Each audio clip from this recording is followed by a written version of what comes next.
ચલો હવે સ્વાધ્યાય 5.1 પતાયા પછી સ્વાધ્યાય 5.2ની આપણે શરૂઆત કરી રહ્યા છીએ. હવે સ્વાધ્યાય 5.2ની અંદર જે સૂત્રો છે એની વાત આવશે.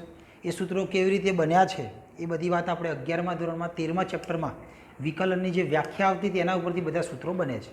એની અંદર આપણે સાઇન એક્સ અને કોસ એક્સ એના જે સૂત્રો બન્યા છે, સાઇનનું કોસ અને કોસનું માઇનસ સાઇન, એ કેવી રીતે બન્યા એ પણ વાત આપણે 11મામાં કરીને આવ્યા છે. એટલે સૂત્ર પ્રમાણે જ આપણે આ બધા સૂત્રો બનેલા હોય છે. બરાબર. હવે આ સૂત્રો તો આપણને ખાસ આવડવા જોઈએ. ટોટલ અત્યારે 14 લખ્યા છે. બીજા આવા 6 સૂત્રો આવશે. આપણે સાઇન કોસ જે છે ત્રિકોણમિતિ કહેવાશે. એના પ્રતિવિધેયના સૂત્રો પણ હમણાં લખીએ છીએ આપણે. બરાબર. તો તમને 1 બાય 1 દરેક સૂત્ર સમજાવી દઈએ આપણે. એનો ઉપયોગ કેવી રીતે કરવાનો એ પણ આપણને ખાસ આવડવું જોઈએ. એટલે આજનો જે લેક્ચર છે બહુ અગત્યનો થઈ જશે. જો આજનો લેક્ચર આવડી જાય મતલબ તમને આગળના બધા સ્વાધ્યાયમાં ખબર પડશે. બરાબર છે. તો હવે આજના લેક્ચરની અંદર આપણો જે ટોપિક છે એ છે સંયોજિત વિધેયનું વિકલન.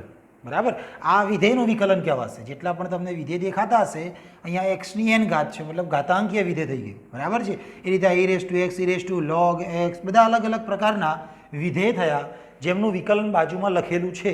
બધી જ વાત તમને કરીએ છીએ. પણ અત્યારે આપણો ટોપિક છે સંયોજિત વિધેયનું લક્ષ્ય. બરાબર. હવે સંયોજિત વિધેય શું છે 11માં આવી ગયું અને આગલા સ્વાધ્યાયમાં પણ આપણે જોઈને આવેલા છે. સંયોજિત એટલે સંયોજન કરવું. બરાબર. ને સંયોજન કોનું હોય? બે વિધેયનું. સંયોજિત વિધેયનું વિકલન. હવે આ ટોપિક આવડવા માટે આપણને પહેલાં તો સૂત્રો આવડવા જોઈએ. જો આ સૂત્રો આવડી જાય એક વખત પછી ઓટોમેટિક તમને આ પણ આવડી જાય. સંયોજિત વિધેયનું વિકલન મતલબ એક કરતાં વધારે જ્યારે વિધેયો ભેગા થાય અને જે સંયોજન બન્યું, એક મિશ્રણ બન્યું કહેવાય જોવા જઈએ તો એમાંથી એક નવું વિધેય બને એને આપણે સંયોજિત વિધેય કહીએ.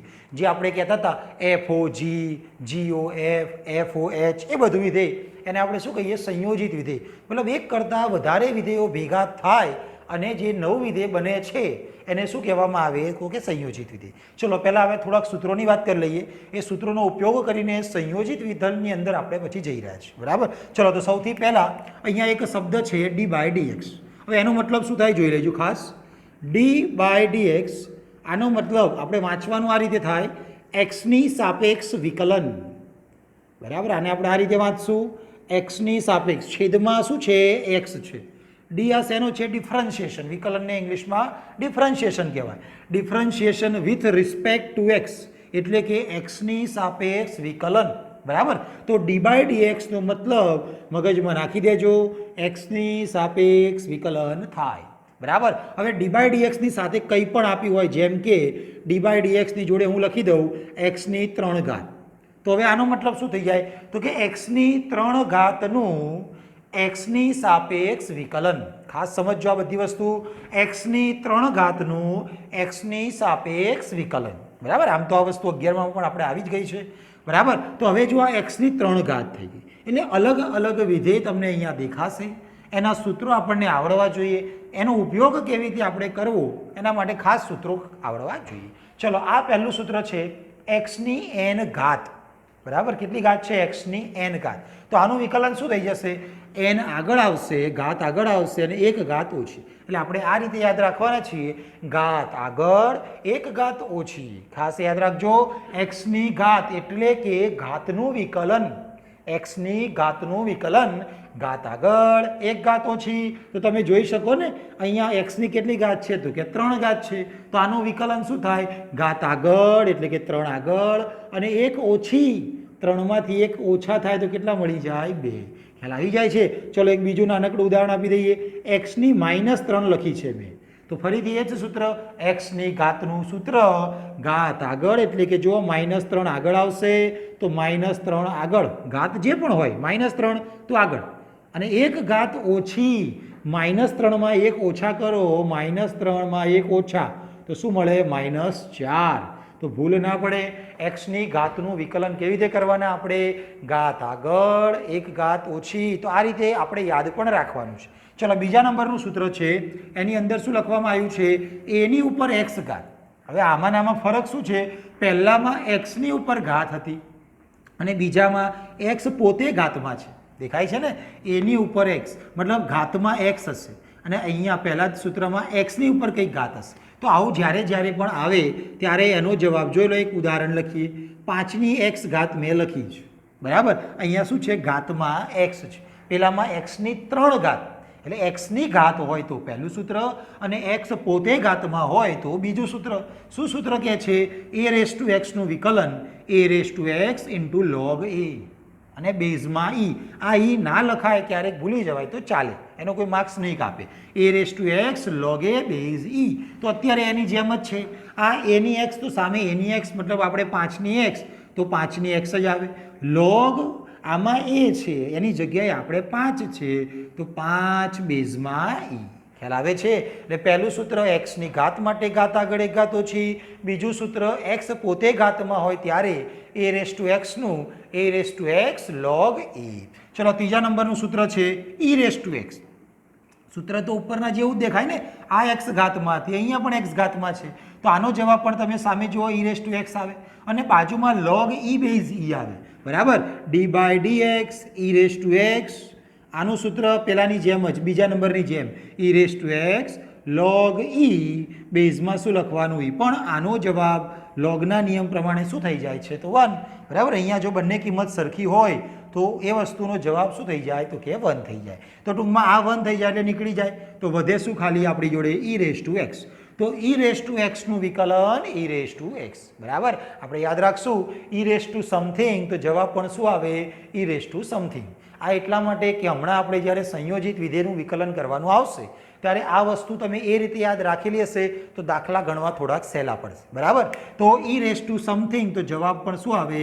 ઈ રેસ ટુ સમથિંગ. બરાબર? આટલું યાદ રાખશું. એના પછી નંબર 4 છે. સૂત્ર નંબર 4 જોઈ શકો તમે. લોગ એક્સનું વિકલન 1/x. લોગ ઓફ સમથિંગ 1/સમથિંગ. આ બધું આપણે યાદ રાખશું. બરાબર? લોગ ઓફ સમથિંગ અહીંયા ગમે તે આપ્યું હોય આપણે 1/ કરવાનું આવે એટલે લોગ ઓફ સમથિંગ તો 1/સમથિંગ. બરાબર? એટલે લોગ એક્સનું વિકલન 1/x.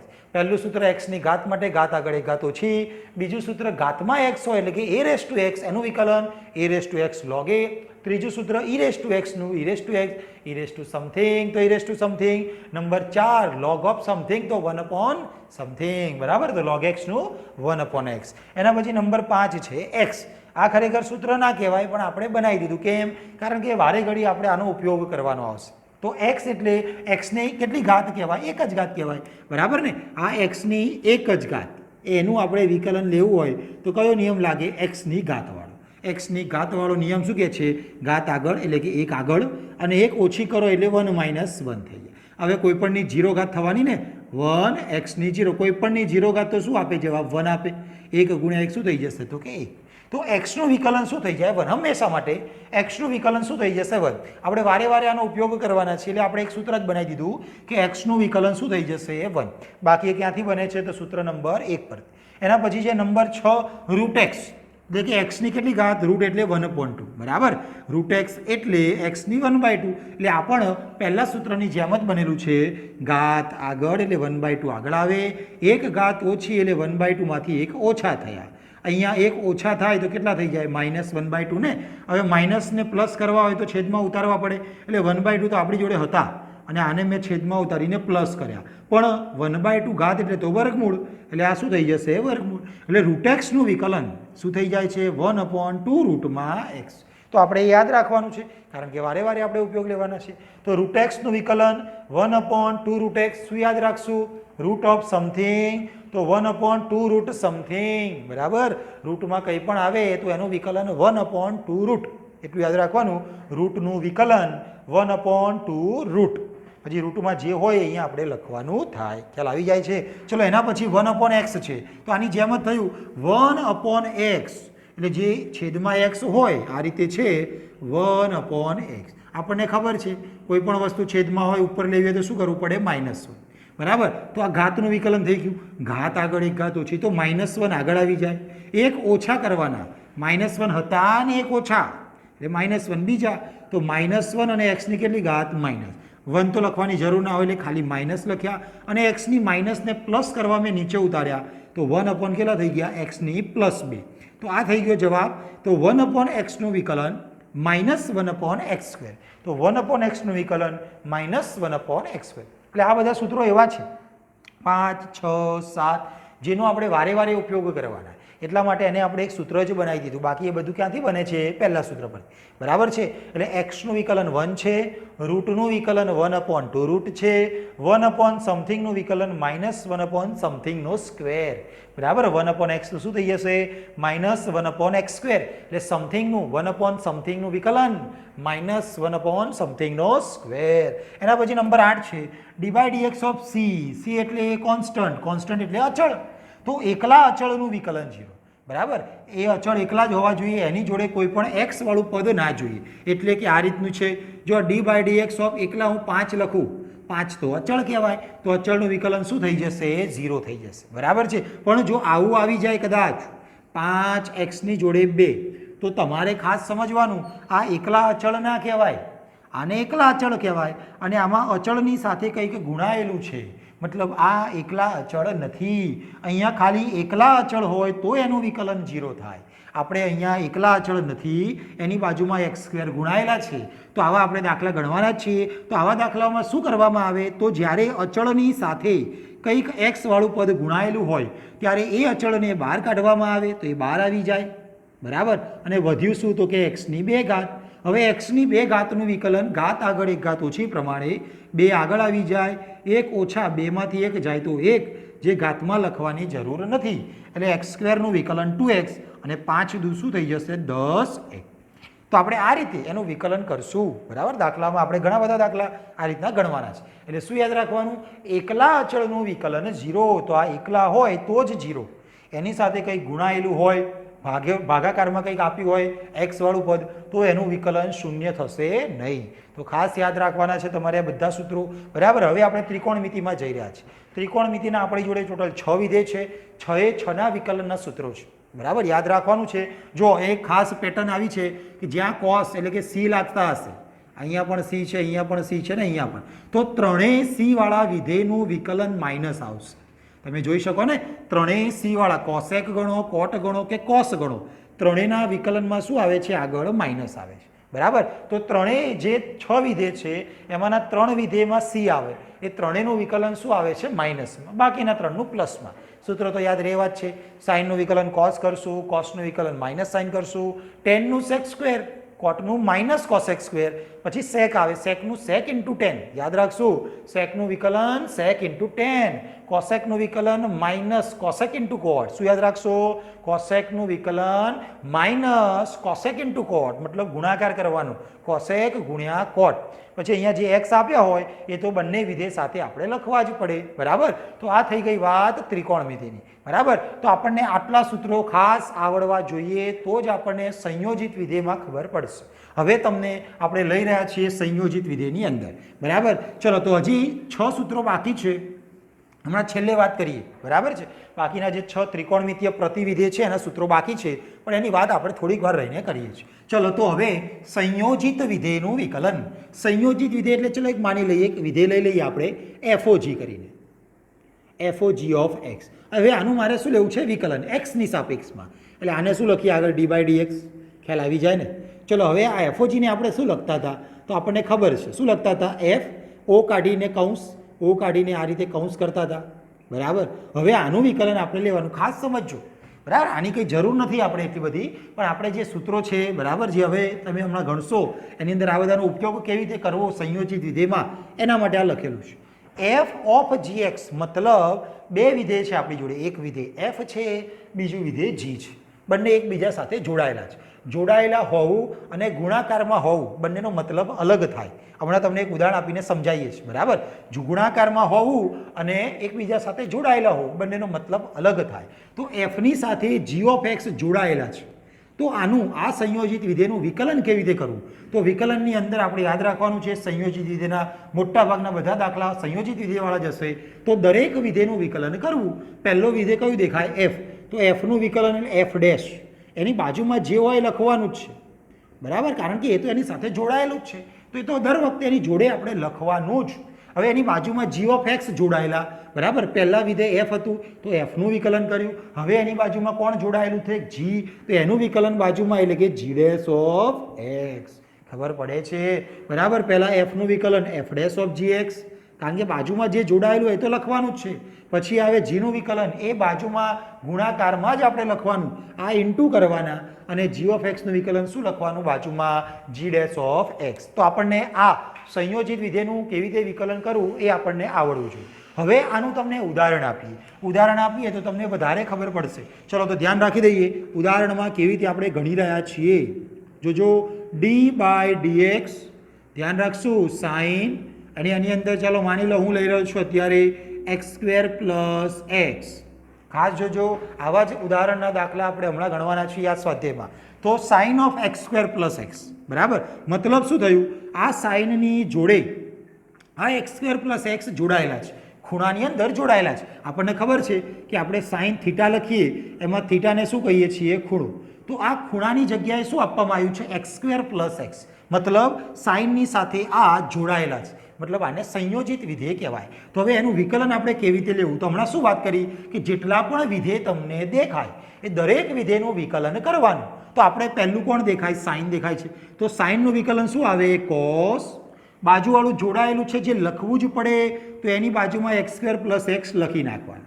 ખાસ સમજો, પહેલાં આપણે સાઇનનું વિકલન થઈ ગયું કોસ, બાજુમાં જે જોડાયેલું છે એમ લખી જ નાખવાનું. હવે સાઇનની બાજુમાં જે જોડાયેલું હતું એનું વિકલન, એટલે એના માટે આપણે શબ્દ વાપરશું d/dx. સાઇનની જોડે શું જોડાયેલું છે, તો કે x² + x. ખબર પડે છે, પેલામાં FOGX હતા, એટલે કે પહેલાં એફનું વિકલન f', બાજુવાળું જોડાયેલું લખવાનું, પછી g ઓફ એક્સનું g ડેશ એક્સ. તો આમાં એવું જ છે, સાઇનનું વિકલન કોસ, જોડાયેલું લખવાનું, પછી એ જે જોડાયેલું હતું એનું વિકલન. બીજા શબ્દોમાં તમારે યાદ રાખવું હોય તો સાઇનનું વિકલન કોસ અને બાજુવાળાનું બાજુમાં, બરાબર છે. અહીંયા જે જોડાયેલું છે એનું બાજુમાં વિકલન, બરાબર છે. તો ચલો હવે ત્યાં પણ વિકલન લેવું પડે. સાઇન x² + x હંમેશા અહીંયા શું આવશે, ગુણાકાર જ આવશે. હવે આનું વિકલન લઈશું, x² ઘાતનું વિકલન, ઘાત આગળ એક ઘાત ઓછી, તો x² નું વિકલન શું આવશે, તો કે 2x આવશે. પછી પ્લસ છે, હવે આવે છે x નું વિકલન શું આવી જાય, તો કે 1. તો બાજુમાં શું લખવાનું આપણે, 1, બરાબર છે. પછી નાના મોટા સાદરૂપ થતા હશે દાખલાની અંદર આપણે આપશું. અત્યારે તમારે શું સમજવાનું છે કે વિકલન કેવી રીતે કરવું, સંયોજિત વિધેય એકબીજા સાથે જોડાયેલા વિધેયનું વિકલન આપણે કેવી રીતે કરવું. તો પહેલું તમને એક ઉદાહરણ આપ્યું, ચલો બીજા 2-5 ઉદાહરણ તમને આપીએ એટલે થોડુંક વધારે ખબર પડે. ચલો તો હવે બીજું ઉદાહરણ આપણે આપી રહ્યા છીએ. ચલો લખીએ આપણે કે d/dx. ચલો બીજું ઉદાહરણ d/dx, ખાસ સમજજો, બરાબર. e⁻, ખાસ ધ્યાન રાખજો, 4x² + 3x + a. ચલો ખાસ તમારે હવે જોવાનું થાય, e⁻માં જ છે બધું, તમને શું દેખાય, ઘાતમાં જ દેખાય. તો આપણે e⁻નું તમને કેવી રીતે યાદ રખાયેલું, e⁻ સમથિંગનું e⁻ સમથિંગ, અને હવે બાજુમાં સમથિંગનું બાજુમાં, યાદ એ રીતે રાખવાનું આપણે. તો જોઈ લો પહેલાં તો e⁻નું વિકલન, e⁻ સમથિંગનું વિકલન, e⁻ સમથિંગ એટલે એના એ લખી જ નાખવાનું. એટલે આ કોનું કામ પતી ગયું, e⁻, ખ્યાલ આવી જાય. e⁻ સમથિંગ તો e⁻ સમથિંગ, સમથિંગનું બાજુમાં, તો આ આપણા સમથિંગ છે. હવે એનું વિકલન બાજુમાં આપણે લખવાનું. જો ડાયરેક્ટ આવડે તો ડાયરેક્ટ, ના આવડે તો એક સ્ટેપ વધારે કે કોનું વિકલન લેવું છે, જેનું વિકલન લેવું એના માટે d/dx. તો કોનું, તો કે સમથિંગ મતલબ ઘાતનું, તો એ બાજુમાં લખવાના, 4x² + 3x + 1. જ્યારે તમને સૂત્રો બધા વ્યવસ્થિત આવડી જશે ત્યારે આ પદ નહીં લખીએ, આપણે એનું વિકલન ડાયરેક્ટ લખશું. તો ચલો આ e⁻ તો એમને એમ આગળ લખવાનું જ છે, બાજુમાં ઇન્ટુ કરેલા હંમેશા ગુણાકાર જ આવે સંયોજિત વિધેયમાં. હવે આનું વિકલન જોતા રહીશું, 4 અને x². 4 અચળ કહેવાય પણ એકલા નથી, એકલા અચળનું 0 થાય, 4 એકલા નથી એટલે 4 રાખવાના. હવે બાજુવાળા x² નું વિકલન, x² નું વિકલન શું થઈ જાય, તો કે 2x થઈ જાય, પ્લસ 3 એમના એમ આવી જાય. x નું વિકલન, બરાબર ખબર પડે, x² નું વિકલન 2x, 3x એકલા 3 અચળ હોત તો 0 આવતા, પણ 3 એકલા નથી એટલે લખ્યા. અને બાજુવાળા x નું વિકલન શું આવે, 1, તો એ પણ લખ્યું છે, પ્લસ 1 એકલા અચળનું વિકલન 0, તો આ થઈ જશે 0. બસ થોડુંક નાનું મોટું સાદુરૂપ આવતું હોય એ આપણે પછી દાખલાઓમાં આપશું. તો ઇન્ટુ કરીને 4 દુ 8x થઈ જાય, પ્લસ 3 એકા શું થઈ જશે, 3. ખ્યાલ આવી જાય છે, બરાબર. તો આ રીતે સાંકળનો નિયમ વાપરવાનો જ્યારે વિધેયની સાથે વિધેયો જોડાયેલા હોય. અહીંયા e⁻ વાળું વિધેય અને ઘાતમાં આપ્યું છે ઘાતાંકીય વિધેય. તો આ રીતે વિધેયો એકબીજા સાથે જોડાયેલા હોય જેને સંયોજિત વિધેય કહીએ છીએ.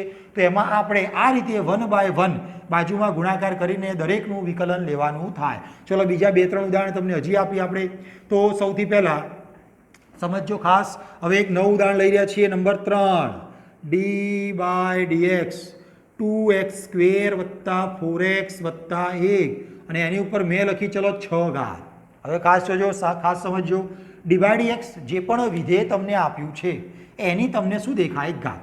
એટલે કોઈ પણ આમાંથી તમે કોઈ પણ વસ્તુ ઉઠાવો, કોઈ પણ વિધેય ઉઠાવો, જો એ વિધેયની તમને ઘાત આપવામાં આવી હોય, શું કીધું, જે પણ વિધેય આપ્યું હોય એ વિધેયની જો તમને ઘાત આપવામાં આવી હોય એટલે તમારે જોવાનું આખું વિધેય હતું એની ઘાત છે તો પહેલાં ઘાતનું વિકલન શું કર્યું આપણે, ઘાત આગળ એક ઘાત ઓછી, તો આપણે પહેલાં ઘાતનું વિકલન, ઘાત આગળ આવી જાય એટલે પેલા 6 આગળ આવી જશે, બરાબર, ઘાત આગળ અને એક ઘાત ઓછી, તો આ જે હતું એની એક ઘાત ઓછી કરવાની એટલે 6 માંથી 1 જાય કેટલા થઈ ગયા 5. ખબર પડી, ઘાત આગળ એક ઘાત ઓછી, આ તો ખાલી ઘાતનું વિકલન થયું, બરાબર, ખાલી પેલી જે 6 ઘાત હતી એનું વિકલન, ઘાતનું, ઘાત આગળ એક ઘાત ઓછી, એટલે હવે ઘાતનું કામ પૂરું થાય છે. હવે જે વધ્યું એનું વિકલન બાજુમાં, તો d/dx શું વધ્યું છે, તો કે 2x² + 4x + 1. ખબર પડે, પહેલું ઘાત આગળ એક ઘાત ઓછી એટલે કે ઘાતનું વિકલન પૂરું, અને એની બાજુમાં જે પણ વિધેય હતું ઘાત વગરનું એનું વિકલન. એટલે જ્યારે પણ આમાંથી કંઈ પણ વિધેય તમને આપ્યું હોય અને એ વિધેયની જો ઘાત તમને દેખાય તો તમારે સૌથી પહેલાં ઘાતનું વિકલન કરવું, ઘાત આગળ એક ઘાત ઓછી, ઘાતનું વિકલન થઈ ગયા પછી ઘાતને ભૂલી જાઓ, એના પછી જેટલું પણ દેખાય એનું વિકલન આપણે બાજુમાં કરવાનું. ચલો આપણે આનું વિકલન બાકી રહ્યું છે તો 6, આ એમના એમ લખવાના. કારણ શું, કારણ કે આપણને 5 ઘાત તો ના ફાવે તો નહીં કરવાની. ચલો એના પછી ડાયરેક્ટ લખશું 2x² છે, 2 એકલા, ચલો તો 0 લખતા પણ એકલા નથી, બાજુમાં x² છે તો 2 એમના એમ આવી જાય આગળના, અને x² નું વિકલન, ઘાત આગળ એક ઘાત ઓછી પ્રમાણે 2x + 4x, અચળ છે પણ એકલા નથી તો 4 એમના એમ, x નું વિકલન શું થઈ જાય તો કે 1 થઈ જાય, અને પ્લસ એક એકલા છે, એકલા અચળનું વિકલન 0 તો બાજુમાં શું આવી જશે 0. ખ્યાલ આવી જાય છે. તો બસ પછી જે સાદુરૂપ વધે એ આપણે લખવાનું. તો આપણે આ રીતે વિકલન લેવાનું થાય, 2 દુ 4x + 4 એકા 4, બરાબર. પછી તમારે અંદર જે સાદુરૂપ આપવું હોય એ દાખલાની અંદર આપણે આપીશું, બરાબર. તો આ એક તમને ઉદાહરણ આપ્યું જેમાં વિધેયની ઉપર શું દેખાય, ઘાત દેખાય. ચલો હજી એક ઘાતવાળું વિકલન આપી દઈએ તમને, બરાબર. તો ચલો ઉદાહરણ નંબર 4 આપીએ, બરાબર. તો ખાસ સમજો, આ જો તમને આવડી ગયું તો મતલબ આગળના બધા દાખલામાં તમને ખબર પડશે. તો d/dx ઓફ, ખાસ જોજો, સાઇનની ઉપર મેં લખી છે 5 ઘાત અને એની બાજુમાં માની લો મેં લખી નાખ્યું છે log, એની બાજુમાં મેં લખ્યું છે 3x + 2. ખાસ જોજો, બહુ બધા વિધેયો આપણે ભેગા કરી રહ્યા છીએ તો તમારે સમજવાનું થાય કે સંયોજિત વિધેય થઈ ગયા. કેટલા બધા છે, સાઇન છે, લોગ છે, એક્સની ઘાતવાળું છે, બરાબર. તો બે કરતાં વધારે વિધેયો ભેગા થાય ત્યારે જ સંયોજિત વિધેય બને, તો આપણે એનું વિકલન લેવાનું થાય. તો કોઈ પણનું વિકલન લેતા હોય એટલે પહેલાં શું જોવાની, ઘાત જોવાની. ઘાત દેખાય છે તો હા દેખાય, કેટલી તો કે 5, તો ઘાત દેખાય તો પહેલાં ઘાતનું જ વિકલન, ઘાત આગળ એક ઘાત ઓછી, તો ચલો 5 આગળ આવી જાય અને એની એક ઘાત ઓછી થઈ જાય તો ઓછી થાય એટલે કેટલી થઈ જાય 4. આ તો એની સાથે જોડાયેલું છે બાજુમાં ખૂણાની જગ્યાએ, એ તો લખવું જ પડે, તો આપણે આ લખી નાખ્યું, બરાબર. એટલે તમને શું કીધેલું, જો પહેલાં ઘાત દેખાય તો ઘાતનું વિકલન, તો મને ઘાત દેખાઈ તો ઘાત આગળ એક ઘાત ઓછી એટલે મેં ઘાતનું વિકલન કર્યું.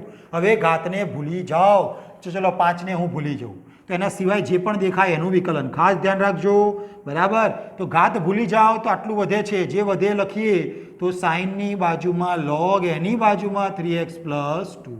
તો આ રીતે મેં લખ્યું, પહેલું ઘાત આગળ એક ઘાત ઓછી, હવે ઘાતને ભૂલી જાઓ, જે વધે એનું વિકલન, ચલો ઉપરવાળું તો લખતા જ રહેવાનું, 5 સાઇનની 4 log 3x + 2. હવે જેનું વિકલન આપણે લઈ રહ્યા છીએ એમાં તમને શું દેખાય તો કે સાઇન, અને સાઇનનું વિકલન કોસ, બરાબર. તો ચલો સાઇનનું વિકલન શું થઈ જશે, ઇન્ટુમાં સાઇનનું વિકલન કોસ, ખાલી સાઇનનું વિકલન કોસ, પછી એનો ખૂણો તો લખવાનો જ છે, બરાબર. સાઇનમાં જે પણ હોય તો લખવાનું જ આવે, તો કોસની અંદર log 3x + 2. કોનું વિકલન કર્યું, ખાલી ને ખાલી સાઇનનું કોસ થયું, એની અંદર જે જોડાયેલું હતું તો લખવાનું. ચલો સાઇનનું કામ પૂરું થાય છે. હવે એની બાજુમાં જે જોડાયેલું છે એનું વિકલન લે d/dx, આ log 3x + 2. ખાસ સમજો, વિધેયો એકબીજા સાથે જોડાયેલા છે તો 1/1 દરેક વિધેયનું વિકલન કરતા જવાનું. ચલો તો ઉપરવાળું લખી નાખીએ, 5 સાઇનની ઉપર 4 log 3x પ્લસ 2 એની જોડે ગુણાકારમાં cos log 3x પ્લસ 2 અને હવે જુઓ કોનું વિકલન છે લોગનું વિકલન શું યાદ રખાય તું log ઓફ સમથિંગ તો 1 સમથિંગ તો લોગની જોડે જે પણ છે આપણા માટે સમથિંગ છે તો લોગનું વિકલન 1 something log of 3x plus 2 એનું વિકલન 1 સમથિંગ એટલે 1 3x પ્લસ 2 ખબર પડે log ઓફ સમથિંગ તો 1 સમથિંગનું બાજુમાં એટલે હવે આનું વિકલન બાજુમાં તો આપણે ખાલી લોગનું કર્યું હવે લોગની સાથે જે જોડાયેલા છે એનું વિકલન એટલે કે d/dx શું જોડાયેલું હતું તો કે 3x પ્લસ 2 ખ્યાલ આવી જાય છે ચલો હજી આનું વિકલન બાકી રહ્યું છે એટલે આપણો જવાબ આવશે તો આ બધું એમને એમ આગળ લખી રહેવાનું 5 sin 4 log 3x પ્લસ 2 એની બાજુમાં cos log 3x પ્લસ 2 એની જોડે 1 3x પ્લસ 2 અને ઇન્ટુ કરીને આનું વિકલન જોતા રહીશું ચલો અહીંયા જ લખી દઈએ ઇન્ટુમાં 3x એકલા અચળ તો 0 પણ બાજુમાં x જોડાયેલા છે એટલે 3 એમના એમ અને xનું વિકલન તો 1 થાય વત્તા પ્લસ 2 એકલા અચળનું વિકલન 0 તો આપણો જવાબ થાય અહીંયા 3 એકા 3 વધશે એ 3ને તમે આગળ લખી શકો સાદુરૂપ તો આપણે દાખલામાં આપશું બરાબર તો તમને ઉદાહરણ આપ્યું એટલે સૌથી પહેલાં આપણને ઘાત દેખાયું તો એક વખત ખાસ સમજી લેજો ઘાતનું વિકલન એટલે કે આગળ એક ઘાત ઓછી એટલે આટલા સુધી પહોંચી ગયા હવે ઘાતને ભૂલી જાઓ તો સાઇનનું વિકલન કરવું પડે તો d/dx ઓફ સાઇન હવે પહેલાં સાઇનનું વિકલન બાજુમાં લખ્યું cos એની બાજુવાળું તો લખી જ નાખવાનું અને એની બાજુવાળાનું જ વિકલન હવે લોગનું વિકલન 1 સમથિંગ થઈ જાય સમથિંગનું બાજુમાં અને એનું વિકલન આપણે અહીંયા છેલ્લે કર્યું છે ખ્યાલ આવી જાય છે તો સંયોજિત વિધેય મતલબ એકબીજા સાથે જોડાયેલા વિધેયો બરાબર આ વિધેયોનું વિકલન આપણે કેવી રીતે કરવું તો જે એકબીજા સાથે જોડાયેલા હોય એ દરેકનું વિકલન આપણે લેવું પડે અને વચ્ચે ગુણાકાર કરવો પડે તો આપણે જોઈ શકો આ એક વિકલન હતું ગુણાકારમાં બીજું આવ્યું ગુણાકારમાં ત્રીજું આવ્યું ગુણાકારમાં ચોથું આવ્યું તો આ બધી રીતે બધા ભેગા થઈ જશે છેલ્લે તો એક ગુણાકાર થશે મોટું તો સંયોજિત વિધેયનું વિકલન ખાસ આપણને આવડવું જોઈએ આગળ 5.2 થી લઈને હવે છેલ્લા સ્વાધ્યાય સુધી દરેક સ્વાધ્યાયમાં આપણે સંયોજિત વિધેય જેવા જ દાખલા ક્યાંકના ક્યાંક ગણવાના છે બરાબર હવે બાકીના જે 6 સૂત્રો છે આ ત્રિકોણમિતિના થયા ત્રિકોણમિતિય પ્રતિવિધેયોના સૂત્રો એની વાત કરીએ સાથે સાથે થોડુંક 11માનું યાદ કરાવી દઈએ કયા નિયમો ગુણાકારનો નિયમ ભાગાકારનો નિયમ બરાબર આને તમે આ જે સંયોજિત વિધેયનું વિકલન લખ્યું છે એને તમે સાંકળનો નિયમ પણ કહી શકો સાંકળનો નિયમ કેમ ખબર પડે કેમ નામ આપ્યું સાંકળ કારણ કે જેમ વિધેયો એકબીજા સાથે જોડાયેલા હોય જેમ કે સાંકળ કેવી એકબીજા સાથે જોડાયેલી હોય તો આ રીતે સાંકળ એકબીજા સાથે જોડાયેલી હોય ને તો આ રીતે વિધેયો એકબીજા સાથે જોડાયેલા હોય એટલા માટે આપણે દરેકનું વિકલન આપવું પડે તો આમાં દરેક જે પણ સાંકળ તમને દેખાય છે એ દરેકનું વિકલન આપણે આપવું પડે જોઈ શકો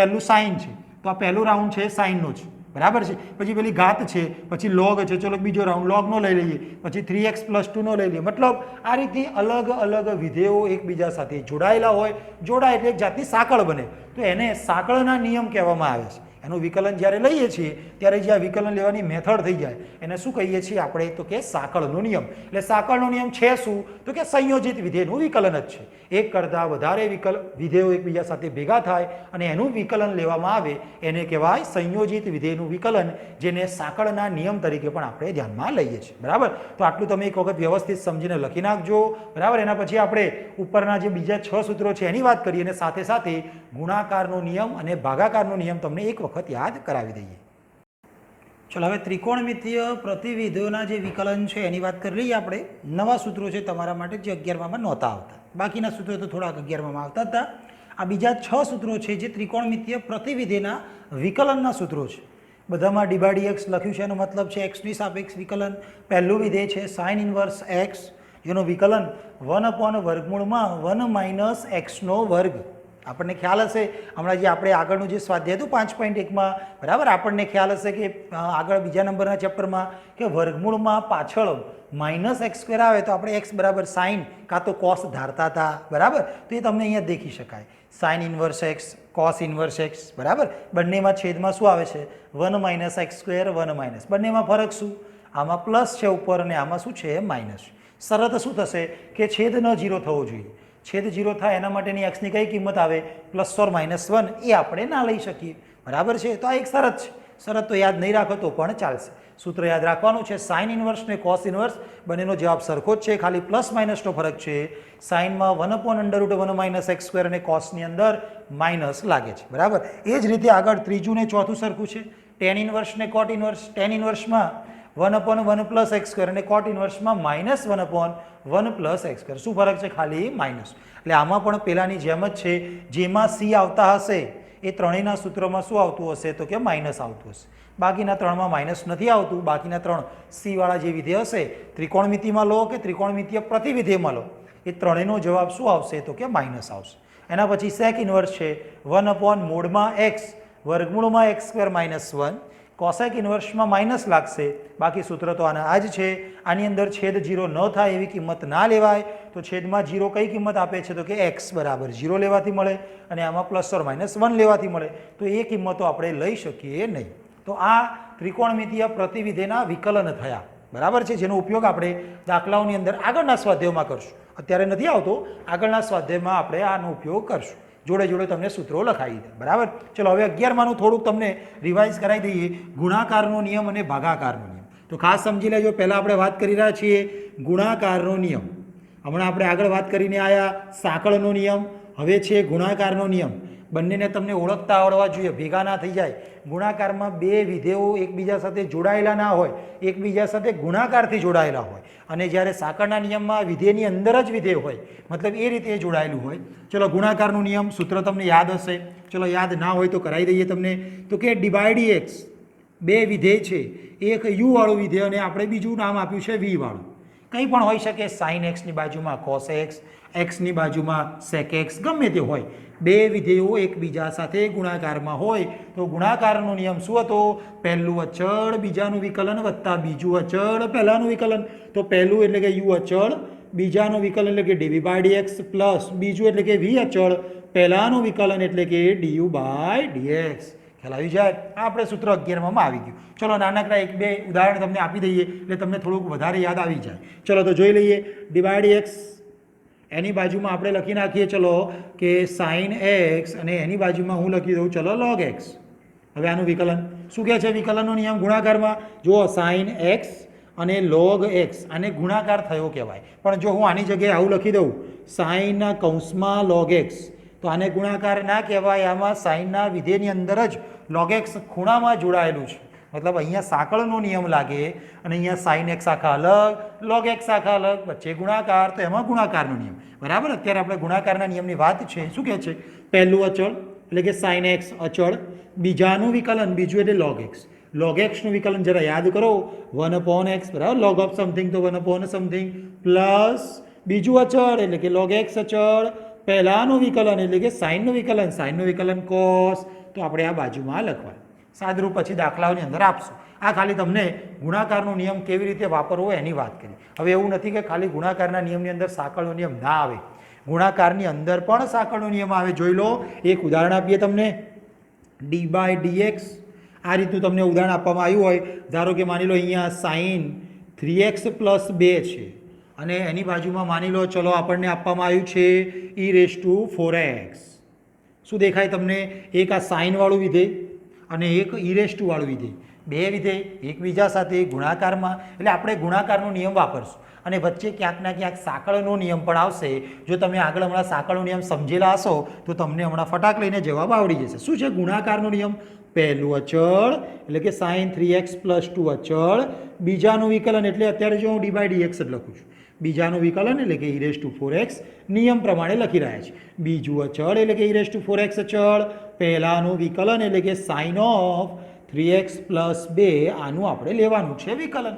ચલો હવે જોજો, વિકલન જ્યાં લઈ રહ્યા છીએ, આ તો શું વાપર્યું? ખાલી ગુણાકારનો નિયમ વાપરી દીધો. હવે જો વિકલન લેવાનું આવે છે એમાં ક્યાંક ના ક્યાંક સાંકળનો નિયમ વપરાતો હશે. તો આવા જ દાખલાઓથી બનેલું છે આખું ચેપ્ટર નંબર 5. તો જોઈ લો, પહેલું તો આપણે અચળ એમને એમ રાખી જ મૂકવાનું છે. હવે અહીંયા આપણે શું લેવાનું છે? d/dx મતલબ વિકલન. કોનું છે? તો કે e નું. યાદ કરીએ જરા, e નું વિકલન તો કે e થાય, તો મારે લખવું પડે e નું બાજુમાં.